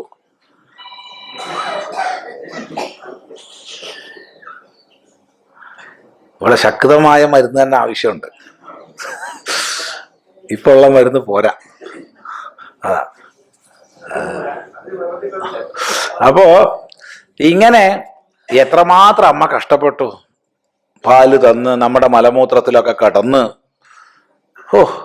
അമ്മ എന്ന് പറയുന്നത് മഹാസംഭവമാണ്. അതുകൊണ്ട് അമ്മയെ വിട്ട് ജീവിക്കുക എന്ന് പറഞ്ഞാൽ അത് എത്ര വലിയ കഷ്ടമാണെന്നൊക്കെ പറഞ്ഞു ഇയാൾ പൊട്ടിക്കരഞ്ഞു. പാവം, നമ്മ പോയിക്കോളൂ വീട്ടിൽ, അത് സന്യാസം ഒന്നും ഇപ്പോൾ തൽക്കാലം നമുക്ക് ഇപ്പം വേണ്ട, പിന്നെ ആവാം. അതിൽ പോയി. പിന്നെ ഇടയ്ക്കിടയ്ക്ക് ക്ലാസ്സിനൊക്കെ വരുമായിരുന്നു. ഇപ്പോൾ ജോലിയൊക്കെ ആയി, കാണാറുണ്ട്, ഇടയ്ക്ക് വരാറുണ്ട്. ഇന്നിവിടെ ഇല്ല, വേദാന്ത ക്ലാസ്സിന് അധികം വരാറുണ്ട്. എന്താ സ്വാമി അയാളെ പിന്തിരിപ്പിച്ച് പറഞ്ഞു? ഞാൻ പിന്തിരിപ്പിച്ചിട്ടൊന്നുമില്ലല്ലോ. ഞാൻ പിന്തിരിപ്പിച്ചു അയാള്? നിങ്ങൾക്ക് സന്യാസം ഇല്ല എന്ന് പറഞ്ഞോ? പറഞ്ഞിട്ടില്ലല്ലോ. ഞാൻ പറഞ്ഞിട്ടില്ല. സന്യാസം ഉണ്ട് പറഞ്ഞോ? അവൻ പറഞ്ഞിട്ടില്ല. ഇത്രയേ പറയുള്ളൂ. അതുകൊണ്ട് ഈ അയാൾ പുഞ്ചിരിച്ചോണ്ട് അതിന് മറുപടി പറഞ്ഞു എന്ന് വിചാരിച്ചോളൂ. അമ്മയ്ക്ക് കൃതാർത്ഥതയല്ലേ ഞാൻ സന്യാസി ആയാല് എന്ന് പറഞ്ഞിരുന്നെങ്കിൽ ഇരിക്കടാ അവിടെ എന്ന് പറയുമായിരുന്നു, ഇല്ലേ? അതെ, യാതൊരു സംശയവുമില്ല. അർജുനന്റെ അമ്പും വില്ലും ഉപേക്ഷിക്കുന്ന പ്രക്രിയ നിറഞ്ഞു കലങ്ങിയ കണ്ണുകളോടുകൂടി വികാരഭരിതനായിട്ടാണ്. വിഷീദന്തം, വിഷാദഗ്രസ്തനായിരുന്നു അർജുനൻ. അതുകൊണ്ട് അർജുനന്റെ സന്യാസേച്ഛ എന്നുള്ളത് വികലമാണ്. ഒരിക്കലും അതിലേക്ക് പ്രോത്സാഹിപ്പിക്കാൻ പറ്റില്ല. അതിൽ നിന്ന് അർജുനനെ പിന്തിരിപ്പിക്കണം. അപ്പൊ പറയുകയാണെടോ, ഈ സന്യാസം ഉണ്ടല്ലോ, സന്യാസം എന്ന് പറഞ്ഞാൽ കർമാചരണം തന്നെയാണ്, കർമ്മയോഗം തന്നെയാണ് സന്യാസം. ഇത് രണ്ടും രണ്ടാന്ന് കുട്ടികളാ പറയുള്ളൂ, രണ്ടും ഒന്ന് തന്നെയാണ്. പോരെ, നീക്കിപ്പോൾ സന്യാസിക്കല്ലേ വേണ്ടത്? പണിയെടുത്തോളൂ, കല്യാണം കഴിച്ചോളൂ, അത് സന്യാസം തന്നെയാണത്. എന്താണ് ചിന്തിക്കുക. അതുകൊണ്ട് സാഖ്യവും യോഗവും കർമ്മസന്യാസവും കർമ്മയോഗവും വെവ്വേറെയാണെന്ന്, പൃഥക് ഇതി വേറെയാണെന്ന് ബാലാഹ പ്രവദന്തി, അവിവേകികളാണ് പറയുന്നത്. ന പണ്ഡിതാഹ, പണ്ഡിതന്മാര് പറയില്ല. എന്തുകൊണ്ട്? ഏകം ആസ്ഥിത, ഒന്നിൽ ഉറച്ചിരുന്നാൽ, ഒന്നിൽ നല്ലപോലെ ഉറച്ചു ജീവിച്ചാൽ, ഉഭയോഹോ ഫലം വിന്ദതേ, രണ്ടിൻ്റെയും ഫലം കിട്ടും. അതല്ലേ നല്ലത്. ഒരാള് തീർത്തും കർമ്മയോഗം അനുഷ്ഠിച്ചു എന്ന് വിചാരിച്ചോളൂ, യാതൊരു സംശയവുമില്ല, അന്ധകരണ ശുദ്ധി വരും, ഏകാഗ്രത വരും. അങ്ങനെ അന്ധകരണ ശുദ്ധി ഏകാഗ്രത വരുമ്പോൾ എന്താ അതിൻ്റെ അപ്പുറത്ത് എന്നുള്ള ആലോചന അയാൾക്ക് ഉണ്ടാവും, ഒരു സംശയവുമില്ല. ആ ആലോചന ഉണ്ടായിക്കഴിഞ്ഞാൽ അയാൾ സന്യാസത്തിലേക്ക് എത്തും.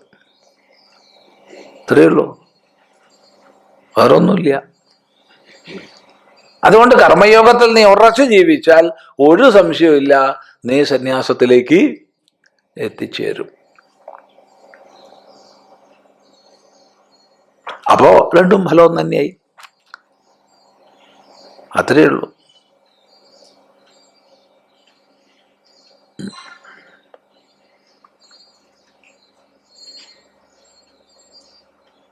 ഇന്നലൊരു കൂട്ടർ ഇവിടുന്ന് പോകുമ്പോൾ കോഴിക്കോടിക്കാണ് പോകേണ്ടത്. അപ്പോൾ ഇവിടുന്ന് വലത്തോട്ട് പോയിക്കോളൂ, അതാണ് കോഴിക്കോടേക്ക് എളുപ്പമുള്ള വഴിയും നല്ല വഴിയും അതാണ്. ശരി, അപ്പോൾ അതിൽ തന്നെ പോകാം എന്ന് പറഞ്ഞു. വണ്ടി ഓടിക്കുന്ന ആൾ ഇടത്തോട്ടാണ് എടുത്തത്. ഇടത്തോട്ട് പോയാൽ കോഴിക്കോട് എത്തും. ഒരു 1/2 കിലോമീറ്റർ കൂടുന്നേ ഉള്ളൂ. കുറച്ച് വഴി മോശമാണ്, വേറെ ഗുണമൊന്നുമില്ല. മറ്റേ 1/2 കിലോമീറ്ററേ കൂടുള്ളൂ, അത് കുഴപ്പമൊന്നുമില്ല.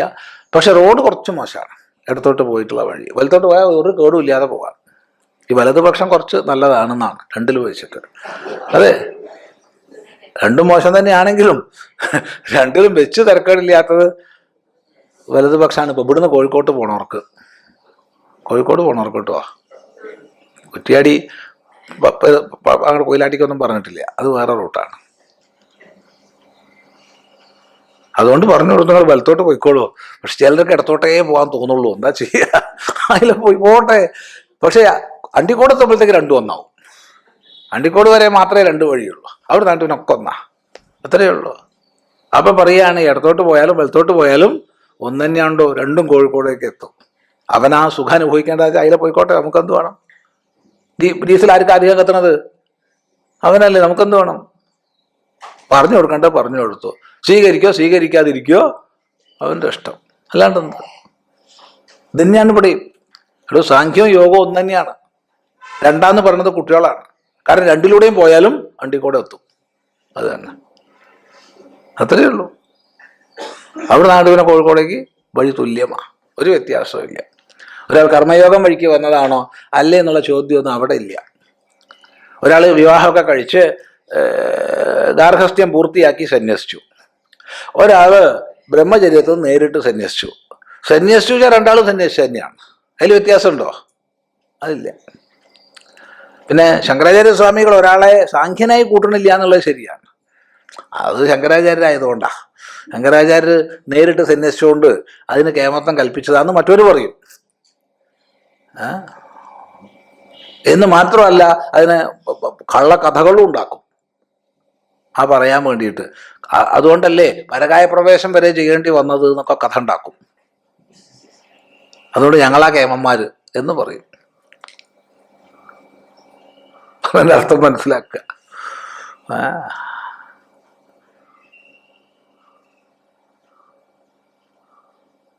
അതുകൊണ്ട് ഇതിൽ സംശയമൊന്നുമില്ല. ഏകം അപ്യാസ്ഥിത സമ്യക്. സമ്യക് അതിനാണ് അടിവര ഇടുക. അടിവര പെന്നോട് ഇടാനല്ല പറഞ്ഞത്, മനസ്സിൽ ഉറപ്പിക്കുക. സമ്യക് നല്ല പോലെ ഒന്നിലുറച്ചാൽ, നല്ല പോലെ ഉറക്കണം. കർമ്മയോഗത്തിൽ ഉറച്ചാൽ. കാരണം കർമ്മയോഗിയാണെന്ന് പറഞ്ഞാലും കർമ്മയോഗത്തിൽ ഉറച്ചോളണം എന്നില്ല. കാരണം ഈശ്വരാർപ്പണ ഭാവത്തോടു കൂടി ഫലകാംക്ഷ ഇല്ലാതെ കർമ്മം ചെയ്യാണ്. മധ്യേ ഫലകാമന വരാം, വന്നൂടാന്ന് പറയാൻ വയ്യ. അപ്പോ കർമ്മിയാണ്, പക്ഷെ സമ്യക് കർമ്മയോഗിയല്ല. സമ്യക് കർമ്മയോഗി എന്ന് പറയുമ്പോൾ തീർത്തും സമർപ്പണ ഭാവത്തോടു കൂടി ഫലകാമനാരഹിതമായി പ്രവർത്തിക്കുന്നവനാണ്. അങ്ങനെ ഉറച്ചാൽ ഉഭയോഹോ ഫലം വിന്ദതേ, ഒരു സംശയമില്ല. നോക്കൂ, സാഖ്യയോഗൗ പൃഥക് വിരുദ്ധ ഭിന്ന ഫലൗ ബാലാഹ പ്രവദന്തി ന പണ്ഡിതാഹ. പണ്ഡിതാഹ തു ജ്ഞാനിനഃ ഏകം ഫലം അവിരുദ്ധം ഇച്ഛന്തി. കഥം ഏകമപി സാഖ്യയോഗയോഃ സമ്യക് ആസ്ഥിതഃ സമ്യക് അനുഷ്ഠിതവാൻ ഇത്യർത്ഥഃ. ഉഭയോഃ വിന്ദതേ ഫലം. ഉഭയോഃ തദേവ ഹി നിശ്രേയസം ഫലം. അതഃ ന ഫലേ വിരോധഃ അസ്തി. സാഖ്യയോഗൗ പൃഥക് വിരുദ്ധ ഭിന്ന ഫലൗ ബാലാഹ പ്രവദന്തി ന പണ്ഡിതാഹ. പണ്ഡിതാഹ തു ജ്ഞാനിനഃ ഏകം ഫലം അവിരുദ്ധം ഇച്ഛന്തി. കഥം ഏകമപി സാഖ്യയോഗയോഃ സമ്യഗാസ്ഥിതഃ സമ്യക് അനുഷ്ഠിതവാൻ ഇത്യർത്ഥഃ. ഉഭയോഃ വിന്ദതേ ഫലം. ഉഭയോഃ തദേവ ഹി നിശ്രേയസം ഫലം. അതഃ ന ഫലേ വിരോധഃ അസ്തി. അപ്പൊ സാഖ്യയോഗങ്ങൾ ഭിന്നങ്ങളാണെന്ന്, സാഖ്യവും യോഗവും ഭിന്നങ്ങളാണെന്ന്, ഭിന്ന വിരുദ്ധ ഫലങ്ങളെ തരുന്നവയാണെന്ന് ബാലന്മാരാണ് പറയുന്നത്, അവിവേകികളാണ് പറയുന്നത്, അജ്ഞാനികളാണ് പറയുന്നത്, കുട്ടിയോളാണ് പറയുന്നത്. ന പണ്ഡിതാഹ, പണ്ഡിതന്മാര് പറയില്ല.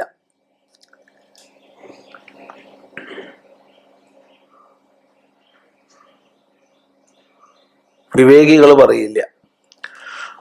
നോക്കണേ, ഇത് വാച്യാർത്ഥം എടുക്കരുതേ. വാച്യാർത്ഥം എടുത്താൽ ഭഗവാൻ പണ്ഡിതനല്ല എന്ന് വരും.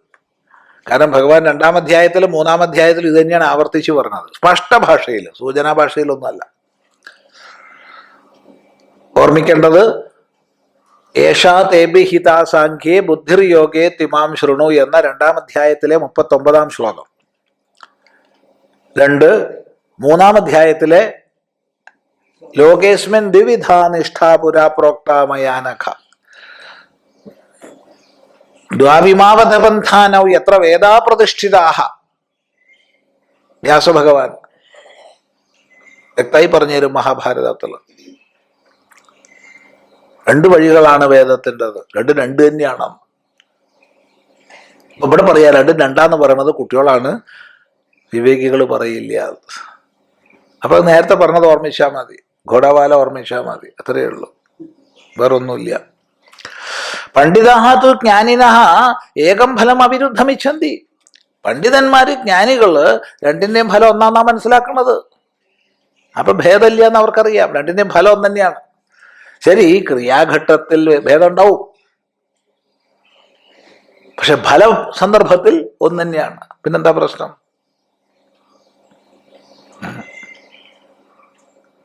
ക്രിയാഘട്ടത്തിൽ വ്യത്യാസമുണ്ട്, ഇല്ല എന്ന് പറയണില്ല. പക്ഷെ പണ്ഡിതനറിയാം ഫലസന്ദർഭത്തിൽ 2ഉം ഒന്നാണ്. അപ്പൊ ഒന്ന് തന്നെ, എന്താ കുഴപ്പം?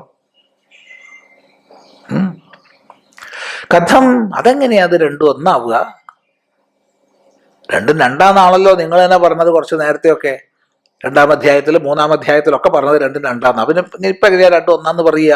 കഥം ഏകമപി സാഖ്യയോഗയോ സമ്യക് ആസ്ഥിതഃ സമ്യക് അനുഷ്ഠിതവാൻ. 2ലാണെങ്കിലും നല്ലപോലെ ഉറച്ചിരിക്കുന്നവൻ. അത് പ്രത്യേകം ശ്രദ്ധിക്കണം.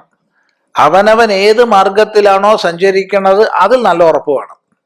അതിൽ ഉറപ്പില്ലാതെ അപ്പുറത്തേക്ക് നോക്കിയിട്ട് ഇരുന്നാൽ 2ഉം ഇല്ലാണ്ടാവും.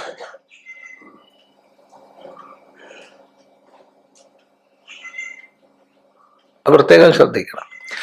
കർമ്മസന്യാസിയാണെങ്കിൽ കർമ്മസന്യാസത്തിൽ ഉറച്ചു ജീവിക്കണം, കർമ്മയോഗിയാണെങ്കിൽ കർമ്മയോഗത്തിൽ ഉറച്ചു ജീവിക്കണം. 2ഉം നല്ലത് തന്നെയാ. ഇവിടെ ഉറച്ചിരിക്കുകയും ചെയ്ത് അങ്ങോട്ട് നോക്കിയിരുന്നാൽ ശരിയാവില്ല, അവിടെ ഉറച്ചിരിക്കേണ്ടി ഇങ്ങോട്ട് നോക്കിയിരുന്നാലും ശരിയാവില്ല. അതാണ് സമ്യക് അസ്ഥിത. നല്ലപോലെ ഉറച്ചു ജീവിച്ചാൽ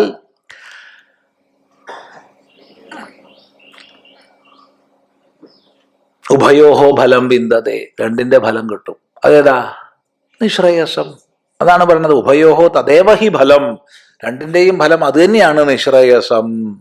നിതരാം ശ്രേയസം, നിശേഷേണ ശ്രേയസ്, പൂർണമായ ശ്രേയസ്, മുക്തിഫലം, മോക്ഷം, ആത്യന്തികമായ ദുഃഖ നിവൃത്തി അഥവാ നിരതിശയമായ സുഖപ്രാപ്തി.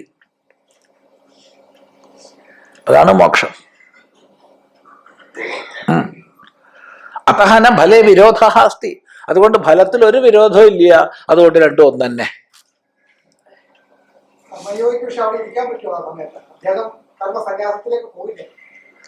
അത് ചോദിച്ചിട്ടില്ലല്ലോ. ഇതിപ്പോ ഈ കുതിരയാണെന്നും പറഞ്ഞ് കഴുതപ്പുറത്ത് കയറിയത് എന്തിനാ? കഴുതപ്പുറത്തിരിക്കാനാ? അവിടെ എത്തിക്കഴിഞ്ഞാൽ പിന്നെ കഴുതപ്പുറത്തിരിക്കണോ? വിട്ടില്ലേ? എത്തിക്കഴിഞ്ഞാൽ കുതിരപ്പുറത്തിരിക്കണോ? അവിടെ അപ്രസക്തമായി, ലക്ഷ്യത്തിൽ മാർഗം അപ്രസക്തമായി. പിന്നെ അയാള് കർമ്മയോഗി ആവുമെന്ന് വെച്ചാൽ പിന്നെ മറ്റേ ആള് കർമ്മസന്യാസി ആവുമോ? സന്യാസവും ഇല്ല, പിന്നെ ആത്മനിഷ്ഠ മാത്രമേ ഉള്ളൂ. അവിടെ അത് ശരിയാ, അതിനിടയ്ക്കുള്ള സമയമുണ്ട്. അതിപ്പോ ഇവിടെ അർജുനോട് പറയാൻ പറ്റില്ലല്ലോ. ഇവിടെ അർജുനനെ എങ്ങനെയെങ്കിലും അതിനെ പ്രേരിപ്പിക്കുകയല്ലേ വേണ്ടത്.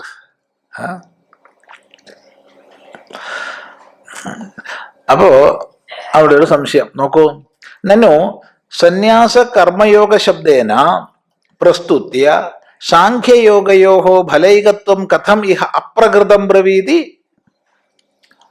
നനു സന്യാസ കർമ്മയോഗ ശബ്ദേന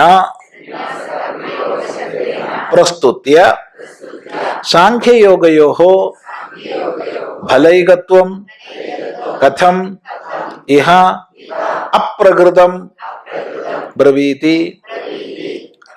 ഇത് തർക്കേടില്ല. നിങ്ങൾ ചെയ്യണത് ശരിയല്ല, നിങ്ങൾ ചെയ്യുന്നത് ശരിയല്ല. എന്തുകൊണ്ട് ശരിയല്ല? നമ്മൾ എന്ത് പറഞ്ഞാ തുടങ്ങിയത്? സന്യാസം കർമ്മയോഗം ഇല്ലേ, ഈ രണ്ടിനെ കുറിച്ച് പറഞ്ഞാ തുടങ്ങിയത്. അർജുനൻ ചോദിച്ചത്, ഹേ കൃഷ്ണ, അങ്ങ് കർമ്മങ്ങളുടെ സന്യാസത്തെയും അങ്ങ് കർമ്മങ്ങളുടെ യോഗത്തെയും ഉപദേശിക്കുന്നു. ഇത് രണ്ടിൽ ഏതാണ് എനിക്ക് ശ്രേയസ്കരമെന്ന് സ്പഷ്ടമായ ഭാഷയിലാണ് അർജുനൻ ചോദിച്ചത്. അതിന് മറുപടിയായിട്ട് ഭഗവാൻ പറഞ്ഞു തുടങ്ങിയതിലും തിരക്കേടൊന്നുമില്ല. എന്താണ്? ഹേ അർജുന, സന്യാസവും കർമ്മയോഗവും രണ്ടും നിശ്രേയസകരങ്ങളാണെന്ന് തന്നെയാ പറഞ്ഞത്. അവിടെ ഭഗവാന്റെ മറുപടിയിൽ ഒരു മര്യാദ ഉണ്ട്. എന്നാൽ 4-ാം ശ്ലോകത്തിൽ എത്തുമ്പോഴത്തേക്ക് ഭഗവാന്റെ മര്യാദ പോയി. എന്താണത്? അവിടെ സന്യാസം എന്നുള്ളതിന് പകരം സാഖ്യം എന്നാണ് പറഞ്ഞത്. സാഖ്യത്തെ കുറിച്ച് ഇവിടെ ആരെങ്കിലും ചോദിച്ചോ? സാഖ്യവും യോഗവും രണ്ടാണെന്ന് ബാലന്മാരെ പറയുള്ളൂ, പണ്ഡിതന്മാര് പറയില്ല എന്നൊക്കെ പറയേണ്ട വല്ല ആവശ്യമുണ്ട്? ഇവിടെ നമ്മളെ ചർച്ചയിൽ സാഖ്യം വന്നിട്ടില്ലല്ലോ. അപ്പൊ ശാസ്ത്ര ചർച്ചയിൽ ഒരു പ്രകൃതമാണ് തുടരേണ്ടത്. പ്രകൃതത്തിൽ ചർച്ചയ്ക്ക് വരാത്തത് പറയുന്നത് ദോഷമാണ്. അപ്രകൃത പ്രക്രിയ എന്ന് പറയും. അപ്രകൃത പ്രക്രിയ ശാസ്ത്രത്തിൽ ഏറ്റവും വലിയ ദോഷമാണ്. ഈ പൊതുവെ നമ്മുടെ ഈ ഏറെ കാണലില്ല കേട്ടോ, എന്നാലും വല്ലപ്പോഴൊക്കെ കാണാനിട വന്നിട്ടുണ്ട്. ഈ വൈകുന്നേരങ്ങളിൽ TV ചാനലിൽ ഇതുണ്ടാവും, വിവാദങ്ങളുണ്ടാവും, ധാരാളം ഉണ്ടാവും. അതിൽ പലരെ ക്ഷണിക്കാൻ ചില പ്രത്യേക ആൾക്കാർ അതിലുണ്ട്, ക്ഷണിക്കപ്പെടുന്നവർ വരും. അത് വന്നു അതിൽ പ്രധാനമായിട്ട് കാണുക, ഒരു വിഷയത്തെക്കുറിച്ച് ചോദ്യം വന്നാൽ വേറൊരു വിഷയത്തെക്കുറിച്ചാണ് മറുപടി പറയുക. അതെ അതെ ആ ഒരു വിഷയത്തെക്കുറിച്ചാവും ചർച്ച, പറയണതോ വേറെ വിഷയം. ഈ പറഞ്ഞതിന്റെ അടിസ്ഥാനത്തിലാണ് അടുത്തവൻ പറയുക. 10 പേര് പറയുമ്പോഴത്തേക്ക് അത് ഉറച്ചു. ശബ്ദം ആർക്കാണോ കൂടിയത് അവന്റെ വാദം പ്രതിഷ്ഠിതായി. അതാണിപ്പോ കാണുന്നത്.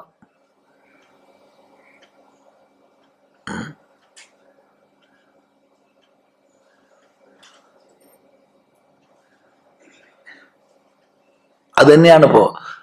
അതുപോലെ ഇപ്പൊ ശരിയുണ്ടോ? ഭഗവാനെ പോലുള്ളൊരു ഗുരുനാഥന് സന്യാസത്തെക്കുറിച്ച് പറഞ്ഞപ്പോ അതിനെക്കുറിച്ച് പറയാതെ പെട്ടെന്നൊരു അപ്രകൃത പ്രക്രിയ. ഇത് കാരണം സാഖ്യത്തെക്കുറിച്ച് ഇവിടെ ചർച്ച വന്നിട്ടില്ല. എന്നിരിക്കെ സാഖ്യവും യോഗവും ഒന്നാണെന്നൊക്കെ പറയുന്നത് ഒരു യുക്തി ഉണ്ടോ എന്നാണ് ചോദ്യം. അപ്രകൃത പ്രക്രിയ ശരിയാണോ? ഇതാണ് ചോദ്യം. ആയിട്ടില്ലല്ലോ, അത് ഉത്തരം പറഞ്ഞിട്ടല്ലേ ബാക്കി പറയാ. അങ്ങനെയാണെന്നപ്പോ മറുപടി കേട്ടാലേ അറിയുള്ളൂ. ഇപ്പൊ എന്താ ഉണ്ടായത് വെച്ചാൽ, ഞാൻ ചോദിച്ചത് സാഖ്യത്തെ കുറിച്ചല്ല, ഞാൻ ചോദിച്ചത് സന്യാസത്തെയും കർമ്മയോഗത്തെയും കുറിച്ചാണ്. അതിന് മറുപടി പറയുമ്പോ പെട്ടെന്നൊരു സാഖ്യം, നമ്മൾ ചർച്ചയിൽ ഇല്ലാത്തൊരു വാക്ക് പറയുക, അതൊരു സുഖമുണ്ടോ? ഇതാണ് ചോദ്യം. നൈഷദോഷഃ യദ്യപി അർജുനേന സന്യാസം കർമ്മയോഗം ച കേവലം അഭിപ്രേത്യ പ്രശ്നഃ കൃതഃ ഭഗവാൻ തു തദപരിത്യാഗേനേവ സ്വാഭിപ്രേതം ച വിശേഷം സംയോജ്യ ശബ്ദാന്തരവാച്യതയാ പ്രതിവചനം ദദൗ സാഖ്യയോഗൗ ഇതി. തൗ ഏവ സന്യാസ കർമ്മയോഗൗ ജ്ഞാന തദുപായ സമബുദ്ധിത്വാദി സംയുക്തൗ സാഖ്യയോഗ ശബ്ദവാച്യൗ ഇതി ഭഗവതഃ മതം അതഃ ന അപ്രകൃത പ്രക്രിയ ഇതി. നൈഷദോഷഃ യദ്യപി അർജുനേന സന്യാസം കർമ്മയോഗം ച കേവലം അഭിപ്രേത്യ പ്രശ്നഃ കൃതഃ ഭഗവാൻ തു തദപരിത്യാഗേന ഏവ സ്വാഭിപ്രേതം ച വിശേഷം സംയോജ്യ ശബ്ദാന്തരവാച്യതയാ പ്രതിവചനം ദദൗ സാംഖ്യയോഗൗ ഇതി തൗ ഏവ സന്യാസ കർമ്മയോഗൗ ജ്ഞാന തദുപായ സമബുദ്ധിത്വാദി സംയുക്തൗ സാംഖ്യയോഗ ശബ്ദവാച്യൗ ഇതി ഭഗവതഃ മതം അതഃ ന അപ്രകൃത പ്രക്രിയ ഇതി. ഏയ്, ഇങ്ങനൊരു ദോഷമേ വരുന്നില്ല, നീ ആരോപിച്ച ദോഷം വരുന്നില്ല. എന്തുകൊണ്ട്? എടോ, ഈ സാഖ്യവും സന്യാസവും ഒക്കെ ഒന്ന് തന്നെയാണ്. രണ്ടാണെങ്കിലല്ലേ പ്രശ്നമുള്ളൂ.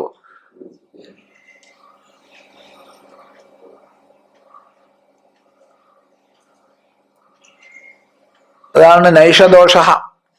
ഒരു ദോഷവും ഇതിലില്ല. യദ്യപി അർജുനേന സന്യാസം കർമ്മയോഗം ച കേവലം അഭിപ്രേത്യ പ്രശ്ന കൃത. സന്യാസം, യോഗം ഇവയെ അഭിപ്രായപ്പെട്ടുകൊണ്ടാണ് അർജുനൻ ചോദിച്ചത്.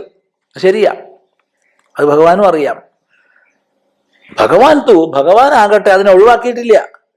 അതിനെ ഒഴിവാക്കാതെ അർജുനൻ ചോദിച്ച കർമ്മസന്യാസം, കർമ്മയോഗം എന്നിവ രണ്ടിനെയും ഒഴിവാക്കാതെ സ്വാഭിപ്രേതം ച വിശേഷം സംയോജ്യ, സ്വന്തം അഭിപ്രായത്തിനനുസരിച്ച് മറ്റു ചിലത് കൂടി ചേർത്തിട്ട് അതിനെ ഒഴിവാക്കിയാലല്ലേ പ്രശ്നമുള്ളൂ. അർജുനൻ ചോദിച്ചതിനെ ഒഴിവാക്കിയാലല്ലേ പ്രശ്നമുള്ളൂ. അത് ഒഴിവാക്കാതെ തൻ്റെതായ ചില അഭിപ്രായങ്ങളെ കൂടി ചേർത്തിട്ട് ശബ്ദാന്തരവാച്യതയാ മറ്റൊരു ശബ്ദത്തെ കൊണ്ട് പ്രതിവചനം കൊടുത്തു എന്നേ ഉള്ളൂ. ശബ്ദാന്തരവാച്യതയാ, ശബ്ദാന്തരത്താൽ പറയപ്പെടും വിധം പ്രതിവചനം ദദൗ, മറുപടിയെ കൊടുത്തു. സാഖ്യയോഗവും ഇത് സാഖ്യയോഗങ്ങൾ എന്നതിൽ യാതൊരു ദോഷവും ഇല്ല. കാരണം സാഖ്യം സമ്യഖ്യായത ആത്മാ, നല്ലതുപോലെ ആത്മബോധം എവിടെ പ്രകാശിക്കുന്നു അതാണ് സാഖ്യം. ആ സാഖ്യത്തിൽ സന്യാസം സഹജമാണ്. അവിടെ കർമ്മയോഗ സാധ്യതയില്ല. കർമ്മയോഗത്തിനും ഉപരിയുള്ള ആത്മജ്ഞാന നിഷ്ഠയിലുള്ള പാരമാർത്ഥികമായ സന്യാസമാണ് സാഖ്യം. അപ്പൊ അതിൽ അജ്ഞാനീകൃതമായിരിക്കുന്ന കർമ്മസന്യാസം അന്തർഭവിച്ചല്ലോ. സന്യാസം മുഴുവൻ അന്തർഭവിച്ചില്ലേ? സന്യാസം മുഴുവൻ സാഖ്യം എന്നുള്ളത് അന്തർഭവിച്ചില്ലേ? അന്തർഭവിച്ചു. അർജുനൻ ചോദിച്ചത് ഒഴിവാക്കിയാലല്ലേ പ്രശ്നമുള്ളൂ. ഒന്നിനെ ചേർത്ത് പറഞ്ഞാൽ കുഴപ്പമില്ലല്ലോ. ഇപ്പൊ ഒരാൾ പറയുകയാണ്, സ്വാമി എനിക്ക് വേണ്ടി ഒന്ന് പ്രാർത്ഥിക്കണം. അവനോടുള്ള മറുപടി പറയാണ്, അവനോട് അന്നേരം പറയാറ് നിനക്കെന്താ പണി എന്നാണ്, അല്ലാണ്ട് നിനക്ക് വേണ്ടി പ്രാർത്ഥിക്കുന്നവനല്ല ഞാൻ, മധ്യസ്ഥ പ്രാർത്ഥനയൊന്നും നമുക്കില്ല. അത് അവനോട് പറയുക. എന്നാൽ പാവം പറഞ്ഞതല്ലേ, നാം ഒന്ന് പ്രാർത്ഥിച്ചു കളയാം എന്ന് വിചാരിച്ചിട്ട് ലോകാ സമസ്ത സുഖിനോ ഭവന്തു എന്ന് പ്രാർത്ഥിച്ചു എന്ന് വിചാരിച്ചോളൂ. അവന് സന്തോഷാവുമോ? ഇല്ല. അവൻ പറഞ്ഞതാണ് കേശവൻ കുട്ടിക്ക് സുഖം വരട്ടെ എന്ന് പറയുന്നതാണ് അവൻ വിചാരിച്ചത്. പക്ഷേ ലോകാ സമസ്ത സുഖിനോ ഭവന്തു എന്ന് പറഞ്ഞു. അതിൽ വിരോധമുണ്ടോ? ഇല്ലയോ? ഇല്ല. കാരണം ലോകത്തിന് മുഴുവൻ സുഖം വരട്ടെ എന്ന് പറഞ്ഞാൽ കേശവൻ കുട്ടി ഉൾപ്പെടുമല്ലോ, ഇല്ലേ? അപ്പൊ എനിക്ക് വേണ്ടി പ്രാർത്ഥിക്കണേ എന്ന് പറഞ്ഞതിൽ അതിന് ഭിന്നായിട്ടൊന്നും ചെയ്തിട്ടില്ലല്ലോ. ലോകത്തിന് മുഴുവൻ നന്മ വരട്ടെ എന്ന് പറഞ്ഞാൽ, കാരണം കേശവൻകുട്ടി ഉൾപ്പെട്ട് കഴിഞ്ഞു, പിന്നെന്താ പ്രശ്നം? ചിന്തിക്കുക.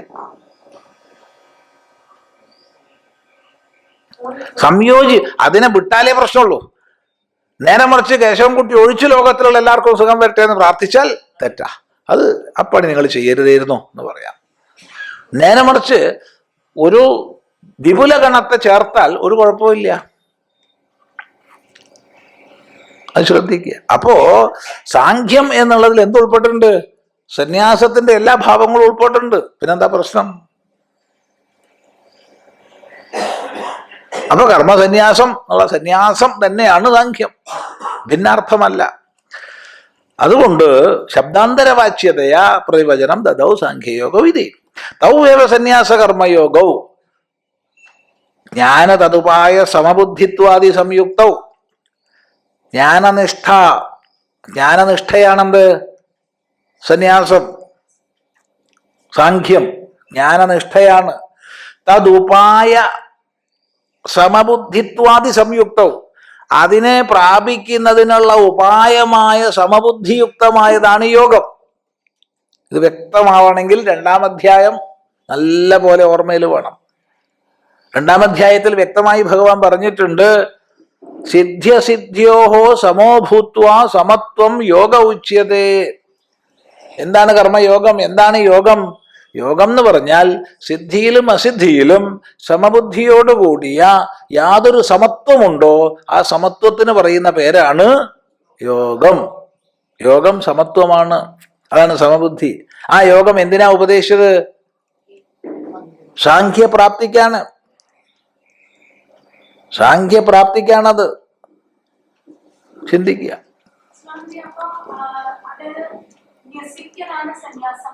ആ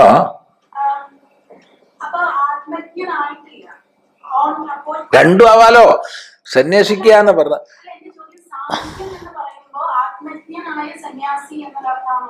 ആത്മജ്ഞാനം എന്നാണ് അർത്ഥമെടുക്കേണ്ടത്.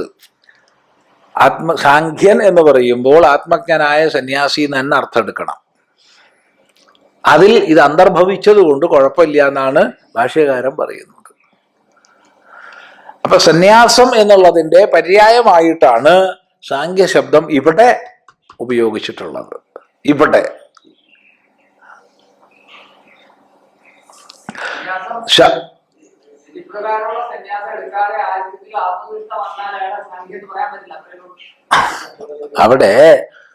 അവിടെ ഒരു തർക്ക വിഷയമാണ്. ഒരാൾ വിധിപ്രകാരം സന്യസിച്ചാലും കൊള്ളാം, ഇല്ലെങ്കിലും കൊള്ളാം. അയാൾ ആത്മജ്ഞാനത്തിൽ നിഷ്ഠയുള്ളവനാണെങ്കിൽ അയാൾ സാഖ്യം തന്നെയാ ശരിക്കും പറഞ്ഞാൽ, ഒരു സംശയവുമില്ല. എന്നാൽ ഭഗവാൻ ഭാഷ്യകാരൻ സാഖ്യലക്ഷണം 3-ാം അധ്യായത്തിൽ പറയുന്നിടത്ത് വ്യക്തമായി ബ്രഹ്മചര്യാശ്രമത്തിൽ നിന്ന് നേരിട്ട് സന്യസിച്ചവനായിരിക്കണം എന്ന് പറയുന്നുണ്ട്. അത് ഭാഷ്യമാണ്, അത് ഭാഷ്യമാണ്, വ്യാഖ്യാനമല്ല. വ്യാഖ്യാനപക്ഷത്തിൽ സമ്യഖ്യായതേ നല്ലപോലെ ബോധം ആർക്കുണ്ടോ അവൻ സാഖ്യൻ. അവൻ എവിടുന്ന് സന്യസിച്ചാലും കൊള്ളാം, ഇല്ലെങ്കിലും കൊള്ളാം, സാഖ്യനാണ്. എന്നാൽ അവന് പാരമാർത്ഥിക സന്യാസം സഹജമായിരിക്കും. അതാണ് അതിൻ്റെ ശരിക്കുള്ള അർത്ഥം പറഞ്ഞാൽ. പക്ഷെ ഭാഷ്യകാരൻ നമുക്ക് പറഞ്ഞു തരണത്, ഭാഷ്യകാരൻ പറഞ്ഞത് തെറ്റാന്നല്ല പറഞ്ഞു കിട്ടുമോ. ഭാഷ്യകാരൻ മറ്റൊരു ഉദ്ദേശ്യത്തിലാണ് പറഞ്ഞിട്ടുള്ളത്. ബ്രഹ്മചര്യാശ്രമത്തിൽ നേരിട്ട് സന്യസിച്ചവരാണ് സാഖ്യന്മാരെന്ന്. കാരണം അങ്ങനെയുള്ളവരെ കിട്ടിയാലേ തൻ്റെ പ്രയോഗം നടക്കൂ. എന്താ പ്രയോഗം? ഈ ധർമ്മശാസ്ത്ര പ്രചരണമൊക്കെ നടക്കുള്ളൂ. അല്ലാതെ എണീറ്റ് നടക്കാനും വയ്യ, ചെവിയും കേൾക്കില്ല, കണ്ണും കാണില്ല, ഉള്ള ശക്തി മുഴുവൻ വേറെ വിഷയങ്ങളിൽ പോവുകയും ചെയ്തു, നീ ഇപ്പൊ ഒന്ന് സന്യസികളയാന്ന് പറഞ്ഞാൽ നല്ലത് തന്നെ, അവന് കൃതാർത്ഥത ഉണ്ടാവും. പക്ഷെ അവനെ കൊണ്ട് ലോകത്തിന് എന്ത് ഉപകാരമുള്ളത്? അപ്പൊ അതാ ആ ഒരു ദൃഷ്ടിയിലാണ് ഭാഷ്യകാരൻ പറയണത്. അതെ, അതാണ് അതിൻ്റെ ഒരു സത്യം. അതിരിക്കട്ടെ.